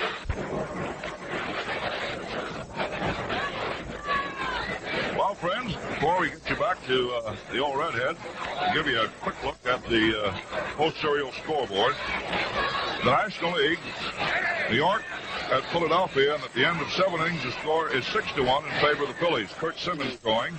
Coslow started, Sal Magley in the 5th, and Kirby Higbee in the 7th inning. Sisler his 5th home run in the 4th inning with a man on. Del Ennis his 4th home run in the 6th with a man aboard. Pittsburgh playing at Chicago. Frank Hiller for the Little Bears, and Chambers for Pittsburgh. And it's a 2-2 tie at the end of 4 rounds. Cincinnati and St. Louis, they'll go at it at Fort Smith Park tonight. In the American League, Philadelphia, New York, as Red told you, it's Ed Barrow Day. Nothing at the end of 1.5. Hooks Wise, former Cub, going for Philadelphia, and Vic Lashley for New York.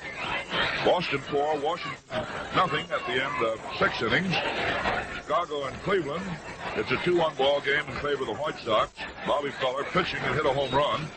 And St. Louis and Detroit will play a little later on. So that's it. And now, once again, back at his post, here's the old Redhead Red Barber.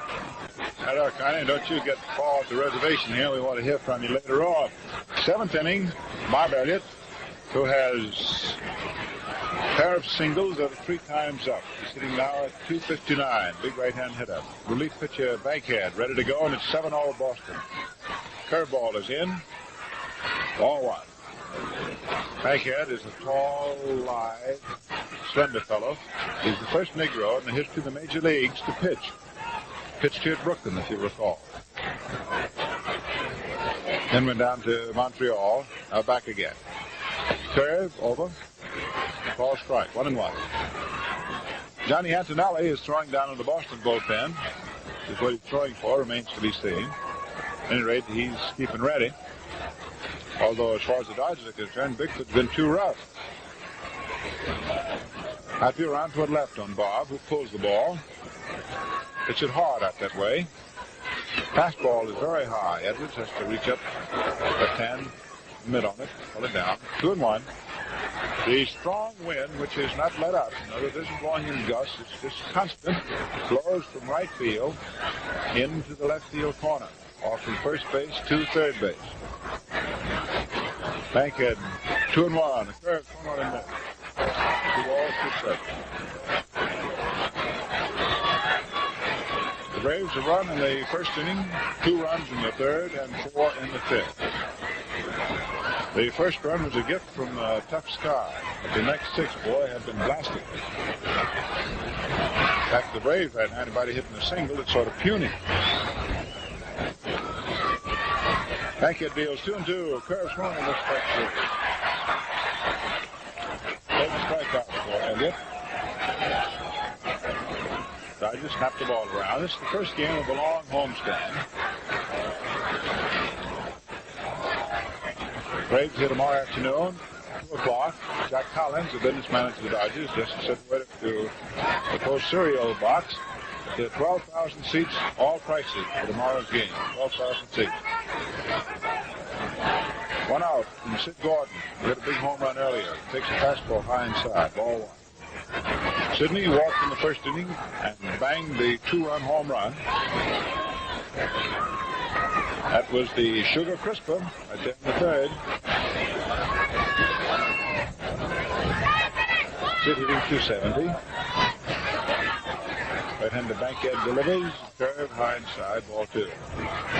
You talking about something that's loose and limber? You ought to see this Bankhead pitch. He pitches as though he just hasn't got a bone in his body.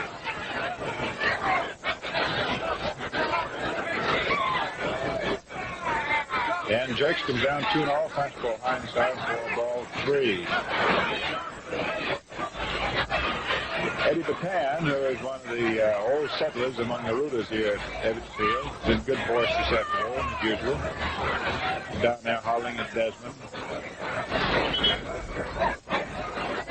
2-0 pitch, fastball high inside, ball 4.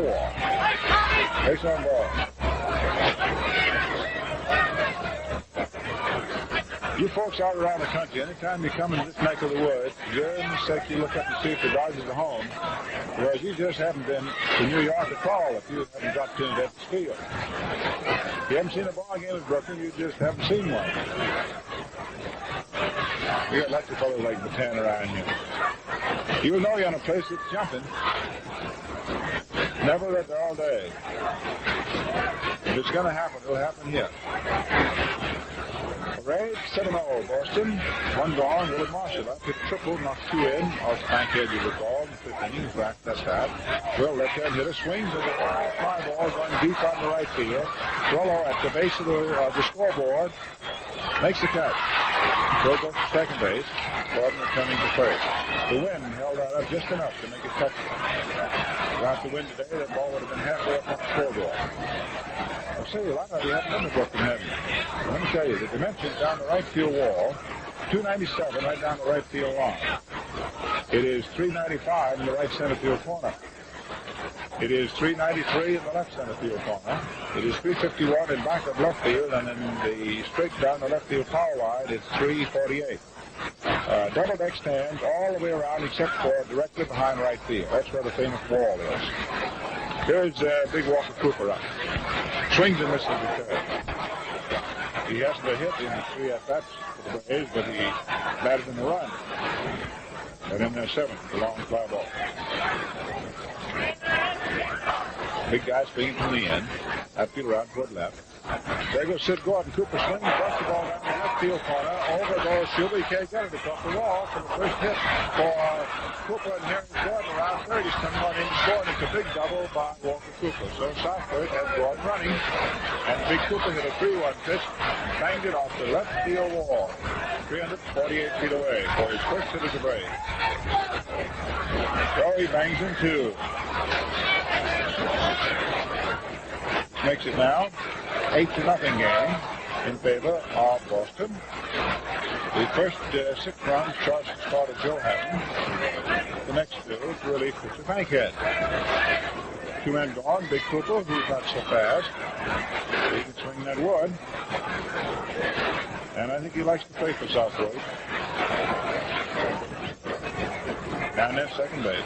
Miller's got him back again. Right ahead of his second base. There's City Sisti. S-I-S-T-I, Sisti. Was from Buffalo. Been to the Braves quite a few years. Did both outfield, infield. Right-hand hitter. Pretty good. Last ball down on its feet. All ball. It may be that Sutton wants Newcomb to work an inning or so to tune up today. We'll see. I know left-hander Antonelli continues throwing in the left field corner for the Braves. Boston on top, 8-0. Braves looking for their first win over the Dodgers this year. Brooklyn swept the 2-game series at Boston earlier. 1-0 pitch, curve, low, and it's ball 2. Boss Southworth, pushing it third, is an energetic figure.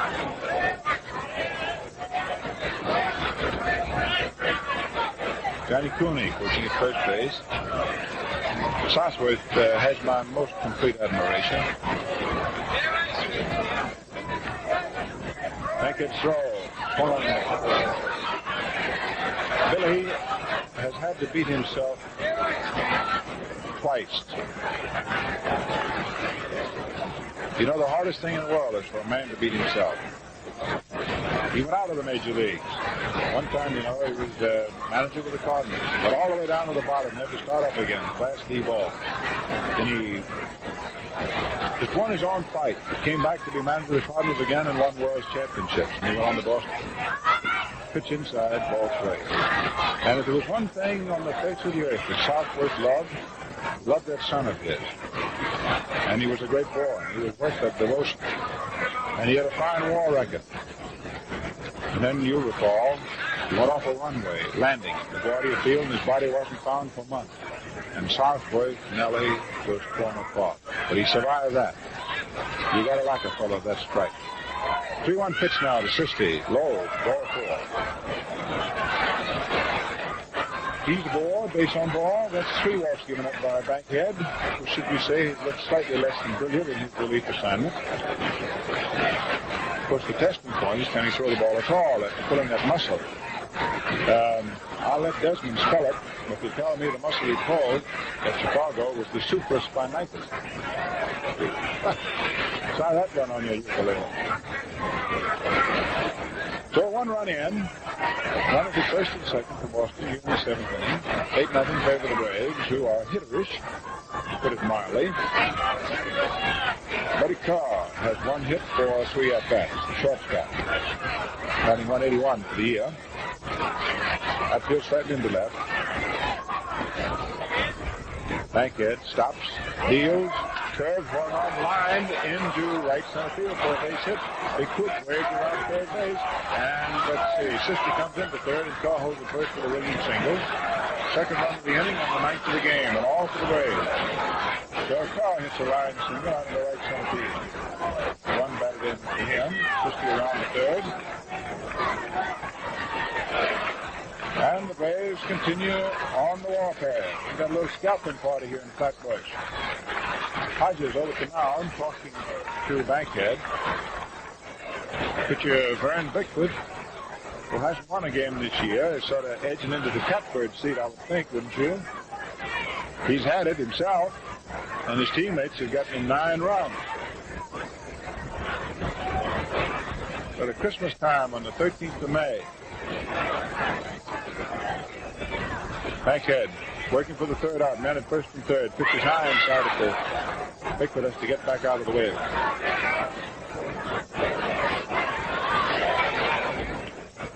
Sister who can run, leading down off third and foul ground, so in the event he's hit with a batted ball, he would not be automatically out. Car off first, second base open, outfield back into right. Bickford takes high inside for ball 2. Bankhead behind, now 2-0.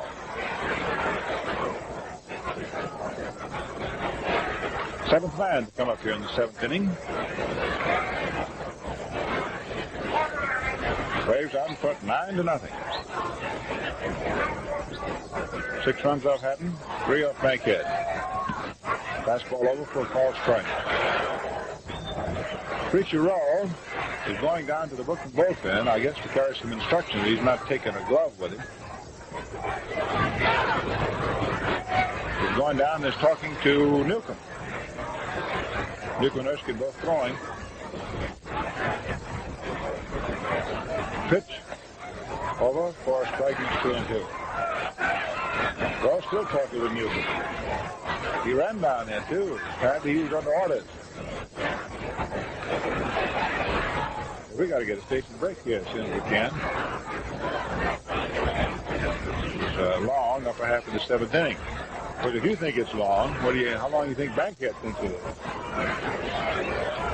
2-2 pitch. Thanks, 3 throws it. So, without further ado, with the Braves picking up 2 here to go ahead 9-0, we'll pause for station identification.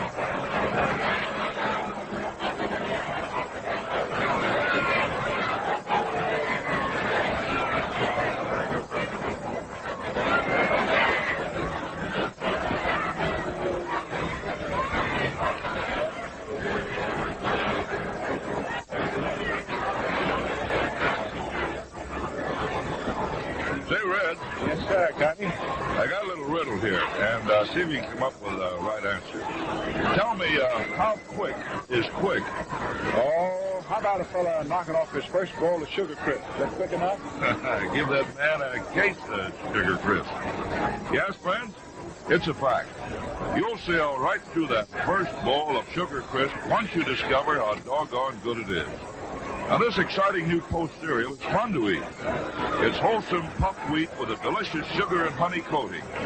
You just pour on the milk or cream, skip the sugar, and get set for the happiest new breakfast treat in years and years. Okay, Red? Right on, Connie. What were you talking about? Sugar Crisp.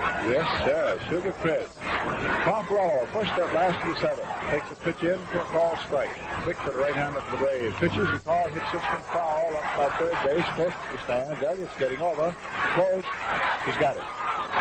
All up against the railing alongside third. Foul ball to the third baseman. 1 up and 1 disposed of. Last to the 7th. That was about as quick as you could say. Sugar Crisp again, wasn't it? One gone. Bickford has been quite efficient. Quite an executioner out here. Pitching a very good game. Bill Hodges, who has Brooklyn's 1 hit, which is sort of a scribble. Very much a scribble. Being the bat down to first, could have been scored an error very easily, one way or the other. Fastball over, call. But the official scorer, like the umpire's got to call it now, one way or the other. So that's the only hit so far. In fact, that's why you have an official score, to rule out something that is a doubtful status. Newcomb continues throwing. Erskine is stopped down the Brooklyn bullpen. And another throwing in the Boston bullpen. Bickford deals, misses with his change up the fastball, ball one. Ball one, strike. There's a big DC-6 bringing away in. 1 pitch, curveball swung on a high, pop fly. There's shortstop Carl backing up under it. He's got it. 2 out. Speaking about DC-6s, that was one that brought the Dodgers in from Cincinnati. Captain Harry Clark of American Airlines up there. And it was a great flight. And then 17,500. That's eating high up on the hog, boy.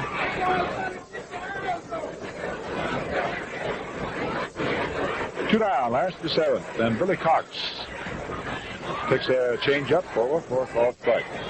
Bickford's got everything working now. Beautiful, beautiful. Bickford with 1 out, walked 3 men in the first inning. Then he struck out Furillo, got him to take a 3rd strike, and got Hodges on a ground ball. Otherwise, he hadn't been threatened.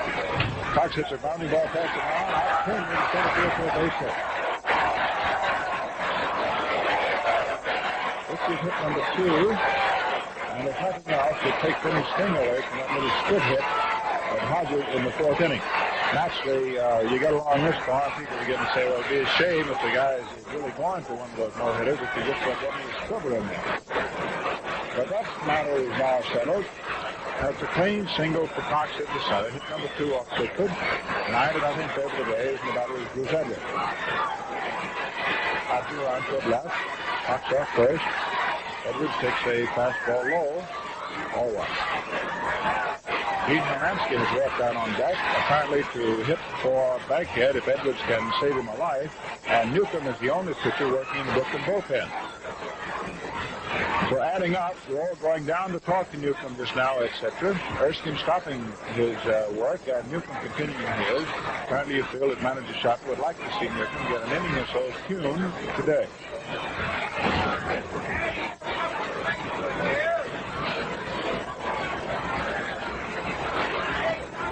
Ball, no strike. Edwards up there at the plate, right-hand batter. Swings, falls strike. 1-1. We just have had word from the clubhouse and from Doc Wendler, the trainer, that Pee Wee Reese, in his collision with Jackie Robinson, banged his windpipe. No abrasion, and nothing serious. He's all right. Glad they send that word to you. Big steps off the mound. He gets on. The time call. Edwards out.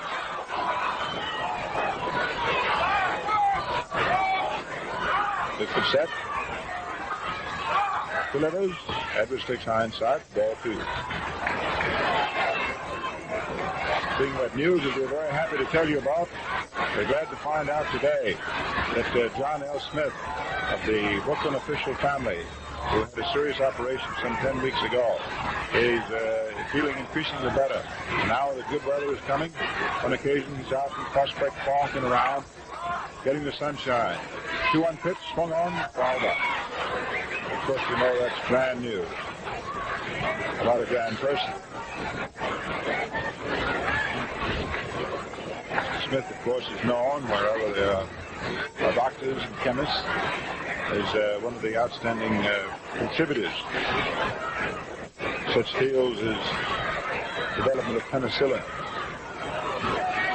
Claramycin. 2-2 pitch to the curve high, ball 3. 3 balls, 2 strikes. 2 gone, Cox at first.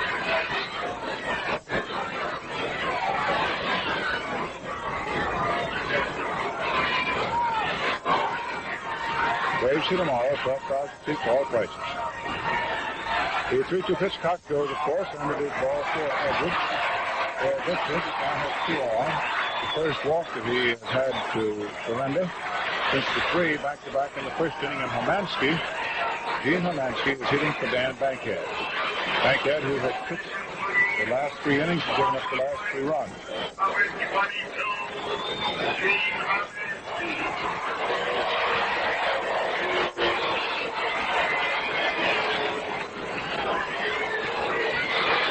Hermansky, a left-hand batter, 2 for 4 this year. He's been strictly a pinch hitter. Takes a fastball over for a called strike. Antonelli continues working for the Braves, the left-hander. Newcomb gets his jacket. He's coming back into the bench, and it is obvious that Big Don will test his right arm next inning against the Braves. Throw, swung on, line drive, foul. Down into the boxes, way down the right field corner. 4 balls, 2 strikes. Lansky, strong, muscular left-hand hitter. Newcomb walking back into the dugout.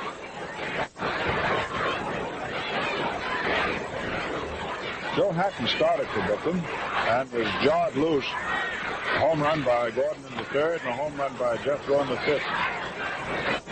He's out of there. The first 6 runs for Hatton. Makes 2 to Bankhead. 9-0 Boston. 2 strikes to Hermansky, who takes a curve low. 1 ball, 2 strikes. Newcomb scaled his gloves out onto the grass.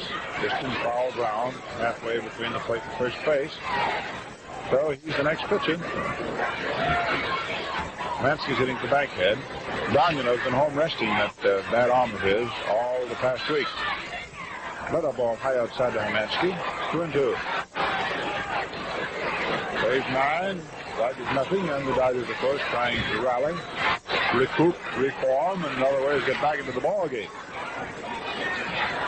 Bobby Holt, stocky right-hander who relieves for the Braves, is now up and throwing. 2-2 pitch, way high outside for ball 3. And Bickford said he didn't want to pitch that ball again. Ball catcher Cooper makes the exchange. It's another one, which they don't Larry gets.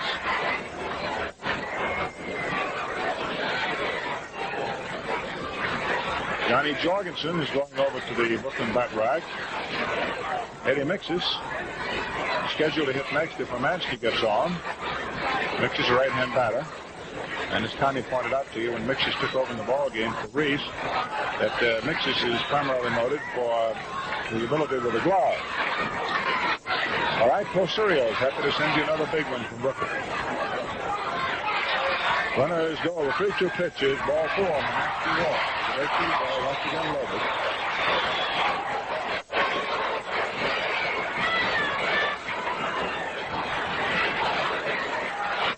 Johnny Jorgensen, the spider.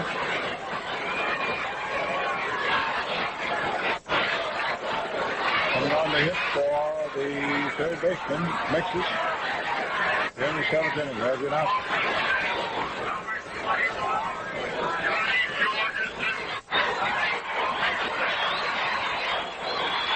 Torgeson is off for 1. He's been almost a forgotten man on the ball club, so to speak. Young Morgan coming up, and Billy Cox around.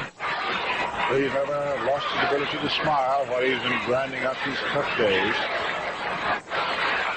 Outfield around toward right, 2 out, 3 on. Pitches low inside, ball 1 for the spider.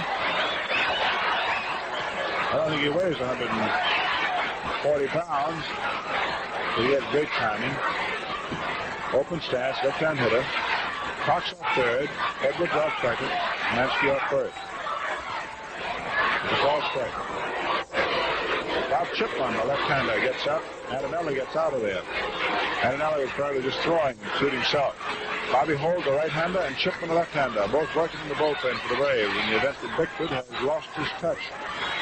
The Dodgers trying to penalize him. Boston ahead. 9-0. There'll be 2 men out. A single by Cox, and then Bickford adding to his own troubles. It walks to Edwards and pinch hitter Hermansky. That's how she stands. The 1-1 pitch. Call strike 2. Fourth ball at the shoulders on the outside. Torgeson steps back and kicks on the decision to Getz. Getz answered him back in kind. Johnny gets in. Catcher Cooper down in his crouch. Harry gets working into the crack between the catcher and the left-hand hitter. Leans off the catcher's right shoulder. Bickford deals a high outside third. 2 balls, 2 strikes. 2-2. The Dodgers trying to do something about this 9-0 deficit. The Braves have slapped on them. This to the last of the seventh inning. 2 out, 3 on. 2-2 pitch. High outside for ball 3. Fastball. Counts all the way. An automatic line hit. 3-2 and 2-man ball.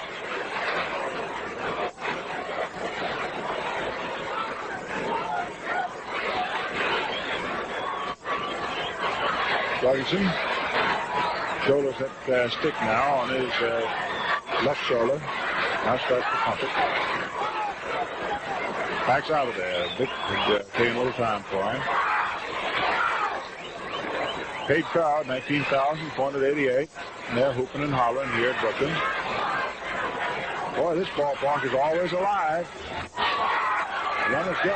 The 3-2 pitch. Ball 4. So it's a 1-4 spin. 9-1. This is the main road.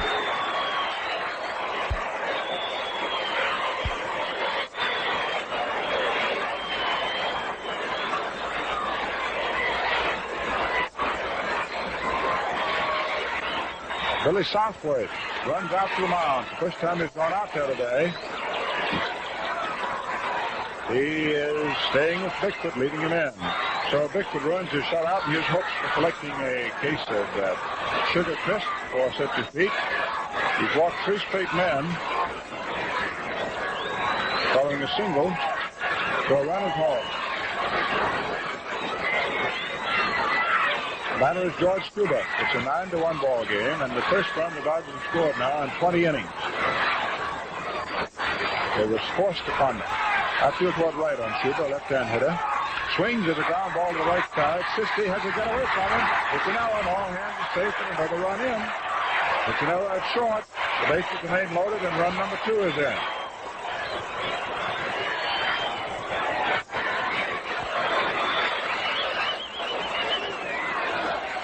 Well, that was the break the Dodgers are looking for as they strive to have a big inning now. A boot by Sisti of a ground ball hit right at him. The bases remain loaded. It is a 9-2 ball game, and the batter is Duke Snyder. Takes a fastball high outside. Ball 1. Only the first run can be earned. No additional runs can be earned if the Dodgers get any more. The second run is not earned.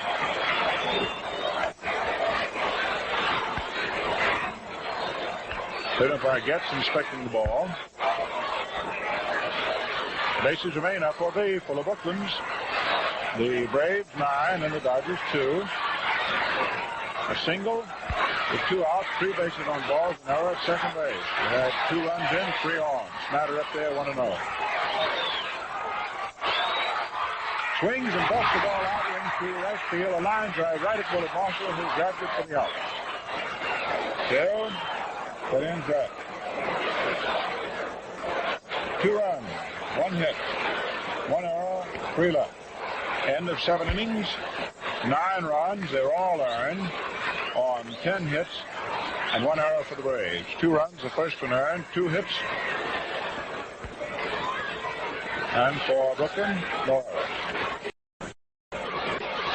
It is Post Cereals sending it all to you from here in Brooklyn. You know the famous Post cereals, Post Toasters, Post Grape Nuts Flakes, Post Raisin Bran, 40% Bran Flakes, Post Tims, and the newest is Post Sugar Crisp. Jorgensen, who hit for Mixus at third, goes to third. Don Newcomb comes on to be the pitcher and will pitch to the top of the order. Jethro as we move to the 8th inning. Newcomb, big right-hander. Been home with an ailing arm. Manager shot and sent him home from Chicago. When he found he couldn't pitch, said, okay, go home and get a complete rest. You can't rest around the ball club. Newcomb's on the mound. The Phillies knock off the Giants 7-1 to tighten their hold in first place in the National League. It's a 2-2 tie between the Pirates and the Cubs at the end of 6. That is at St. Louis tonight. In the American League, the Yankees at the end of 2.5 lead the Athletics 4-0 on Ed Barrow Day. Washington has come up with 4 runs in the 7th and tied the Red Sox at 4-4, and the Red Sox are now batting the 8th inning, 4-4 tie. Chicago at Cleveland, White Sox 2 and the Cleveland Indians 1. Cleveland at bat in the 7th inning.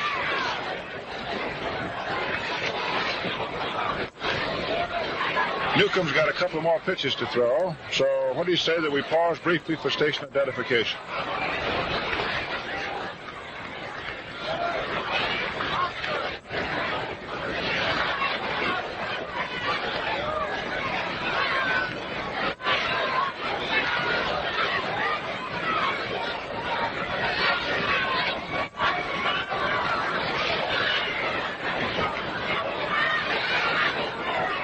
Sam Jethro, who burned up the woods with Montreal in the International League last year.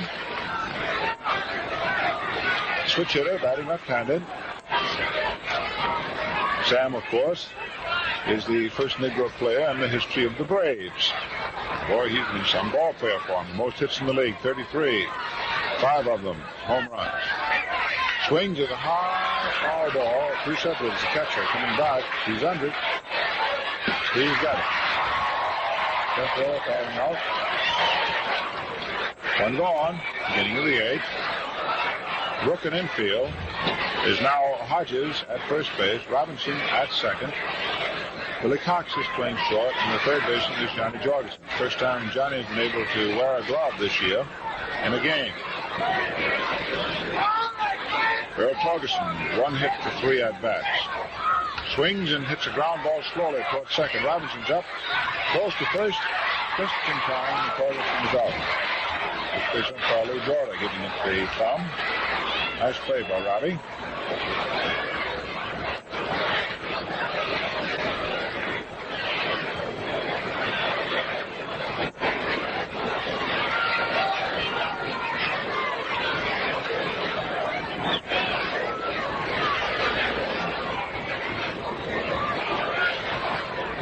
Now Bob Elliott.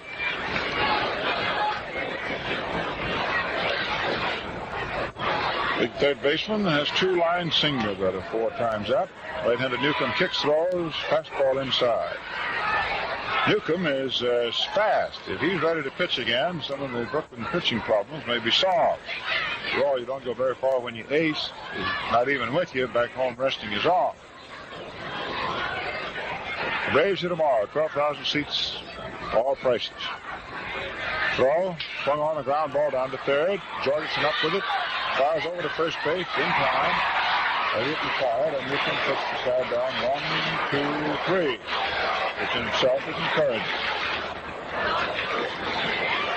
9-2, in favor of the Braves. Talking about Brooklyn pitchers, did you know that the Dodger pitching staff gave up fewer hits than any other National League pitching staff last season? You didn't? It's a fact. That's just one interesting fact out of thousands that you'll discover in the 1950 Dodger yearbook. You'll see personal write-ups and statistics on every man on the roster, pictures and dimensions of every National League ballpark, all kinds of exciting, interesting information. That's what you'll get in the new Dodger yearbook if you get your copy. And to get your copy, just mail a box top from any Post cereal package or the front panel of a Sugar Crisp bag, plus a quarter to Dodger Yearbook, Box 79, Brooklyn 1, New York. Remember, this is the same book that costs 50 cents at Ebbets Field, but you get it for only 25 cents, plus the box top from any Post cereal package or the front panel of a Sugar Crisp bag. So write to Dodger Yearbook, Box 79, Brooklyn 1, New York, and be sure to give your own name and address, yeah? Robinson first up, last of the 8th. Right-hander Bickford delivers. Curve outside. Ball 1.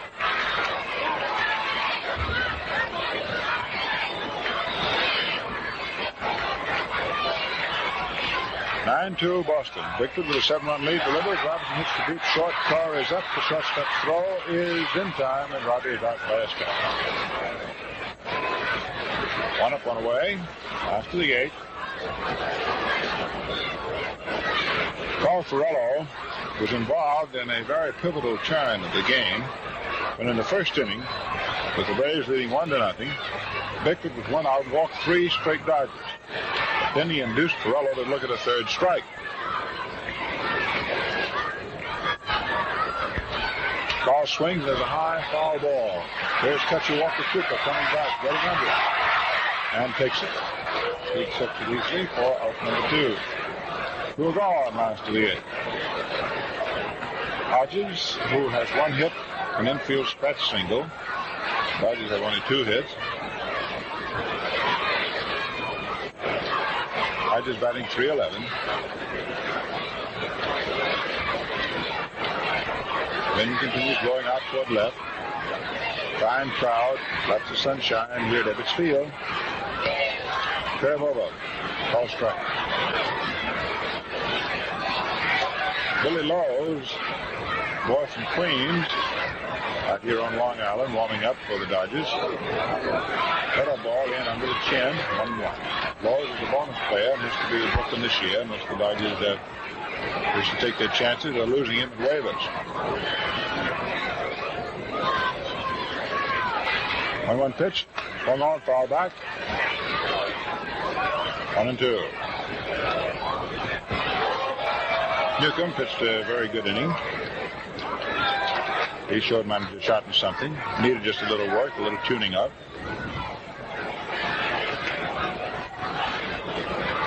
One and 2 pitch, curve swung on and tapped foul outside first base. Tomorrow's game on Sunday is 2 o'clock.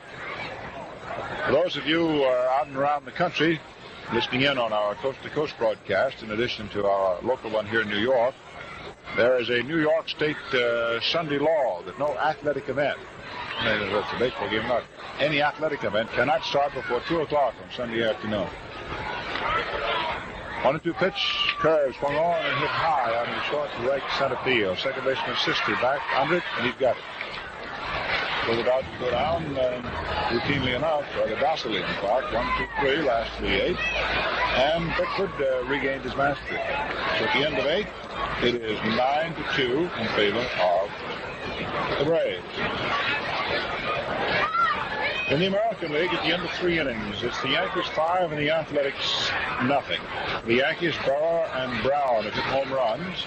The A's, Wise, Shive, and Fowler have been. Newcomb going out to the mound to pitch the 9th inning. At the end of 8 innings, the Boston Red Sox are leading Washington 5-1. And Dobson is pitching in the 9th inning, trying to get Washington out of there and save the 1-run lead. Sid Hudson gone all the way for Washington. Staub started for Boston, Masterson in the 7th, when Washington got 4 runs to tie it, and Dobson's come on in the 9th. Ted Williams and Walt Grofo have hit home runs for the Red Sox.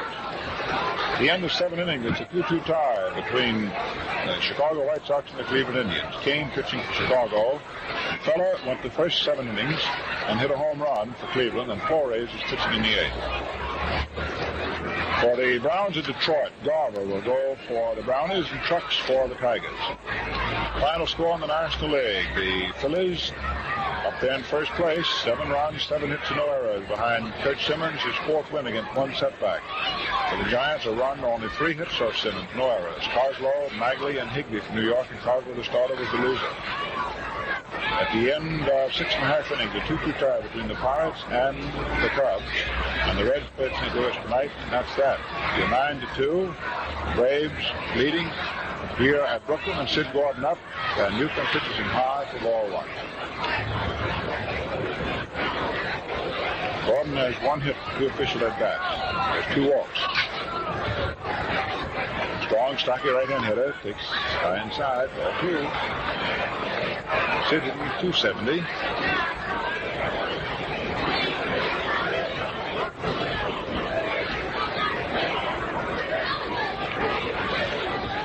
Ball, curveball high inside, and it is ball 3. You know, Newcomb is big, about 6'5", 240 pounds, 235 pounds. And he's big as the side of a house. Throws, all 4. And Gordon picks up his 3rd walk this afternoon.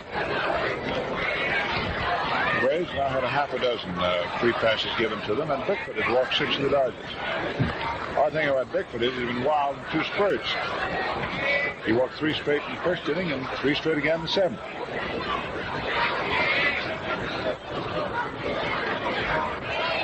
Willard Marshall has had a single and a triple. A 10-hitter. Ball strike. Keep him off the hands. Marshall pitcher hitting .272.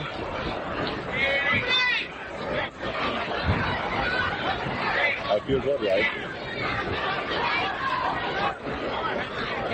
Pitch swung on, a high pop fly, deep back to third. It may be trouble. It is in there for a base hit. It's in there for a single. Schubert running over as fast as he could, but to step away, but got the ball on the bounce. The ball dropped about 5 feet fair. Deep back at third base, wide into short left field. Single for Marshall. Swinging later on an outside pitch and bunker in there. Gives him his third hit today. Number 1 off Newcomb. For the Braves, who are leading 9-2. They just pursued and opened the gap.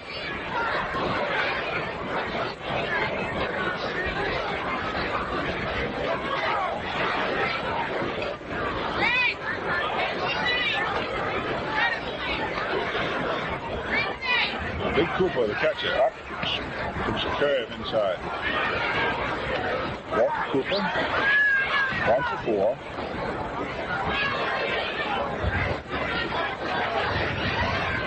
Got a base hit. Line double his last trip. Hatfield toward left. Cooper swings it over. Drives on deep in the right center field. It's way out there. And it is in the lower center field stands for a big home run for Cooper. That's his first home run of the year and his second straight hit for the Braves, and it makes it now 12-2 in favor of Boston. And it's a case of the Sugar Crisp to the Walker Crickle household. Yes, sir. So he banged that one deep in the lower right center field stands, right back in the sign where it says 376 feet. 3 rows of seats in there. He hung it in. Somebody out and 3 runs home. Braves had widened the gap even more. Well, they really had their hitting shoes on. And City Sister stepping in. Had no hit today. Cuts and fouls this one in the lower first base stands.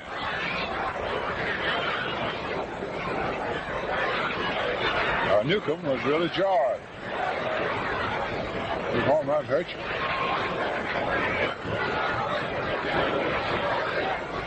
Cooper knocked in 5 runs today in his debut with the Braves.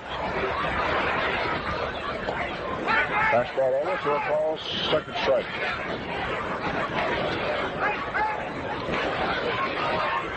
Hatfield on toward left.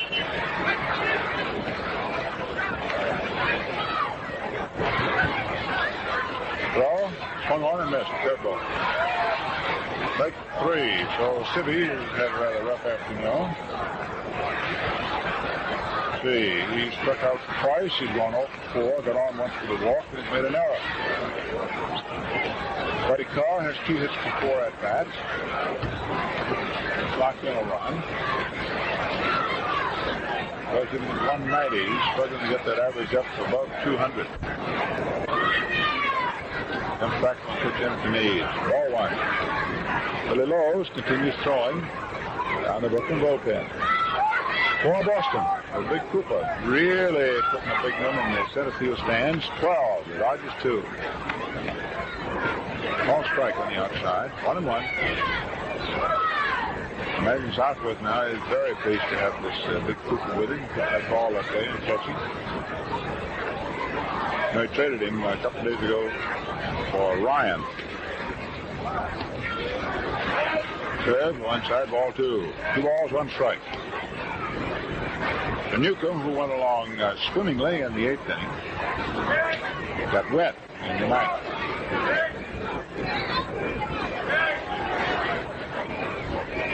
Two-one pitch, swung on, a line drive, right to center field. Carr coming up for his 3rd hit. That one would have knocked the horns off Big Don if he'd had any. So, the line single. Right over the pitcher's head, out to center field. And Vern Bickford has been a rich man all afternoon.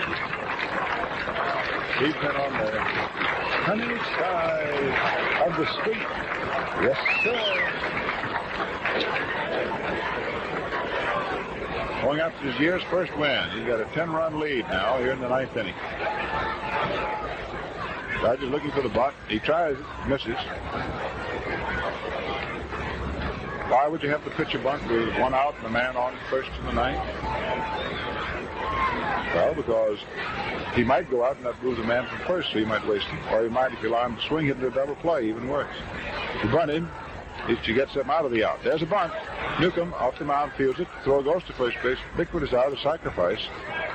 Sacrifices himself, and so giving up the second out, which they figured the pitcher would cost him anyhow. They move Carr into a better scoring position at second base. It's a matter of percentage. If you're one place, then get a no better place.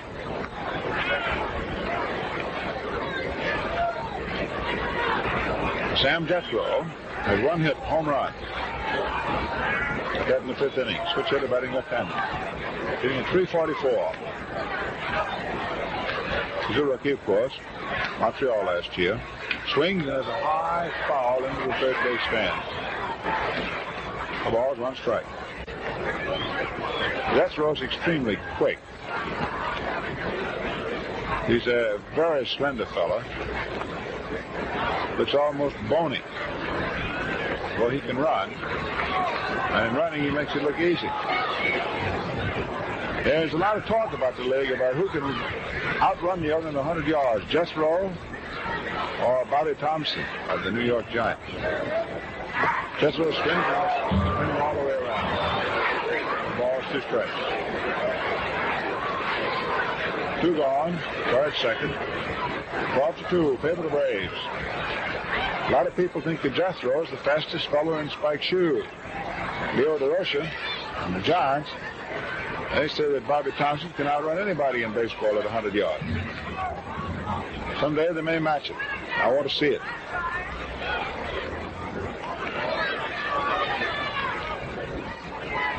He could pitch, swung on and miss. Strike 3, and Jethro stuck out on a curveball in at the hand.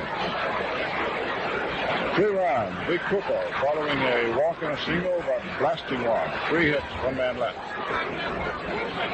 Now it's time for the ninth coming about. We'll soon have a decision. Know what it is. It's now 12-2 in favor of the Braves. A 3 ways wonderful. That's Post Sugar Crisp, the marvelous new cereal that's made from wholesome puffed wheat with a delightful coating of sugar and honey. Folks, just let me tell you, it's just fun to eat. Any one of 3 ways. At breakfast, pour Sugar Crisp in your cereal bowl and just add milk or cream. And then you can skip the sugar because this exciting new cereal is just sweet enough. For snacks in between meals, it's perfect too. And third, you just eat it right out of the bag like candy. Anytime, anywhere. Now, for example, you could be nibbling it right now while you're listening in. Yes, there's a cereal. It's dandy. For snacks, it's handy. Or eat it like candy. Look for Post Sugar Crisp in the red, white, and blue cellophane bag at your grocery. Try it real soon, yeah? And the Post folks, hope you're enjoying this ball game. We'll have another one for you next Saturday. Glad where you got you down. There's Billy Cox, who singled his last time up. It was the first real hit off Bickford, the second hit off Bickford. He's only given up 2, and for Cox, it's his only hit this year out of 7 official at-bats. Swings at a ground ball down to short. Buddy Carr charges up with it, fires to first, and that's all for Cox. 1 up and 1 gone. Last time of the ninth.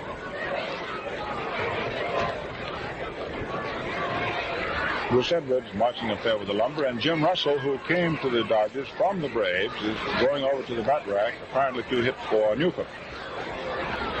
Don pitched the last 2 innings, and all 3 of the Brooklyn pitches, first Hatton, then Bankhead, then Newcomb, all were scored on. Edwards fouls this pitch back. Bickford moving along rapidly. Dan toweling over a scramble for a foul ball.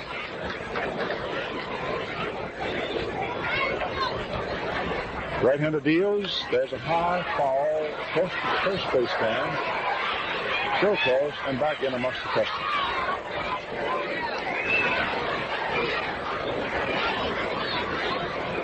The ball is 2 strikes. 1 away, nobody on.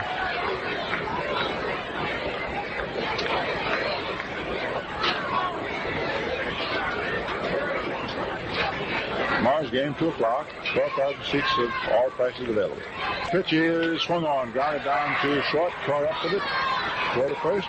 In time. It was out. So Carr is put off the first field. And Russell now reports to the umpire, and here's the announcement. It's authorized by the plate umpire.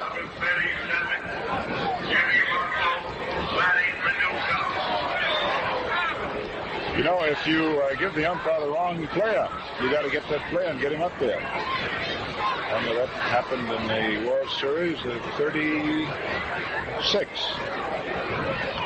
Which is high outside, ball one. No, 37. In the Yankees-Giants. Pitch high outside the pinch hitter Russell, ball one. Russell 7 for 34, hitting 206. Switch hitter batting left-handed takes a call strike. 1-1. 2 out. Boston 12. Brooklyn 2. Dodgers at 2 strikes and 1 out left. Now it's 2 balls, 1 strike. 2-1. Cooper goes out to the mound. I remember that World Series game, 37, Harry Gumbert was given to the umpire, and the public address system said Gumbert. But Dick Kaufman came in out of the bullpen, if you recall. So they got Gumbert off the bench, made him pitch to 1 hitter. As a ball drilled in the right field for a pinch hit single. Third hit for the Dodgers. So Russell comes up with a clean base hit. Number 3 for Brooklyn. Johnny Torgeson, who was off for 1 for the year, who pinch hit in the 7th inning and drew a base on balls. And that, with the bases loaded, forced in Brooklyn's first run. First run the Dodgers scored in 20 innings. Jorge, left-hand hitter, swings and bounces down to first. Torgeson can't find the ball for a minute, then he does. Steps on the bag for the out on the ball game. So that's all. All runs, 1 hit in the last half of the 9th inning. So the Braves win the ball game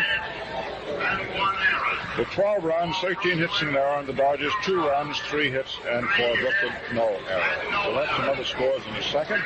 But, you know, when it comes to keeping an A1 physical shape, it just wouldn't hurt any of us to take a tip from a championship ball club, the Dodgers. You know, they put a lot of emphasis on the right kind of meals in that training program. You'll find a steady performer. I catch a Roy Campanella saying this: if you want to do a good job every day, all season long, well, you just have to eat properly. And when you remember Roy's remark, folks, remember this too. You aren't eating properly unless you eat a good, substantial breakfast. One that includes fruit, bread and butter, beverage, and a cereal. That's the kind of nourishment you need to keep you going strong right through the morning. And for the cereal in that better breakfast lineup, pick your favorite Post cereal. All Post cereals are loaded with solid round chip nourishment. Yes, sir. Eat a better breakfast each day with your favorite Post cereal included. In this ball game won by the Braves, 12-2. It's their first win out of 3 meetings with Brooklyn this year. And for the Dodgers, it gives them a 3rd straight defeat. Hatton, of course, is the losing pitcher. His record is now 1-2 for the year, 1-1 with Boston. In lifetime, he's come in far for the Braves. Bickford wins his first game. He's lost 3. He's now 1-1 with Brooklyn. And lifetime, he is 4-1 with the Dodgers. So I think those are about the salient statistics. Paid attendance, 19,488. And you couldn't have asked for a nicer day from the weatherman. 12,000 seats of all prices available for tomorrow's game at 2 o'clock. The Braves have now moved right up on the heels of the Dodgers, only 5 percentage points behind them. Now in the National League, the Phillies tightened their hold on first place by knocking off the Giants 7-1 behind Kurt Simmons. At the end of 7.5 innings, the Chicago Cubs at Chicago leading the Pittsburgh Pirates 4-3. Cincinnati plays at St. Louis tonight. In the American League, end of 3.5 innings, it's the Yankees 5 and the Athletics nothing. At the end of 8 innings, the Boston Red Sox 5 and the Washington Senators 4. Washington is batting the 9th inning. Cleveland and Chicago are tied at 2-2 with the Indians at home and at bat in the 8th inning. And the Thrashers just come in. The Clark in the 8th inning has hit a home run for Cleveland, so the Indians go out ahead for the first time this afternoon. Barber and Trucks are the starting pitchers, St. Louis at Detroit. The fans, that's it. Once again, the Braves 12 and the Dodgers 2. So, as far as the New York folks are concerned, Connie Desmond, Vince Scully, and the old redhead will be back tomorrow afternoon. And as far as you folks on the network are concerned, why, we got a date with you when the Pittsburgh Pirates are going to be here this next Saturday. Coming up. And it's been fun bringing you this one for Post Cereals, and we hope you enjoyed it. And if you have, remember that you say thanks every time you bring home a package of any one of the famous Post cereals. Post Toasters, Post Grape Nuts and Grape Nuts Flakes, Post Raisin Bran, 40% Bran Flakes, or Post Tens. Say, if you're one of the folks who haven't tried Post Sugar Crisp yet, you just be sure to look for the cellophane bag with the 3 little bears today. Now this is the old redhead, Red Barber saying so long.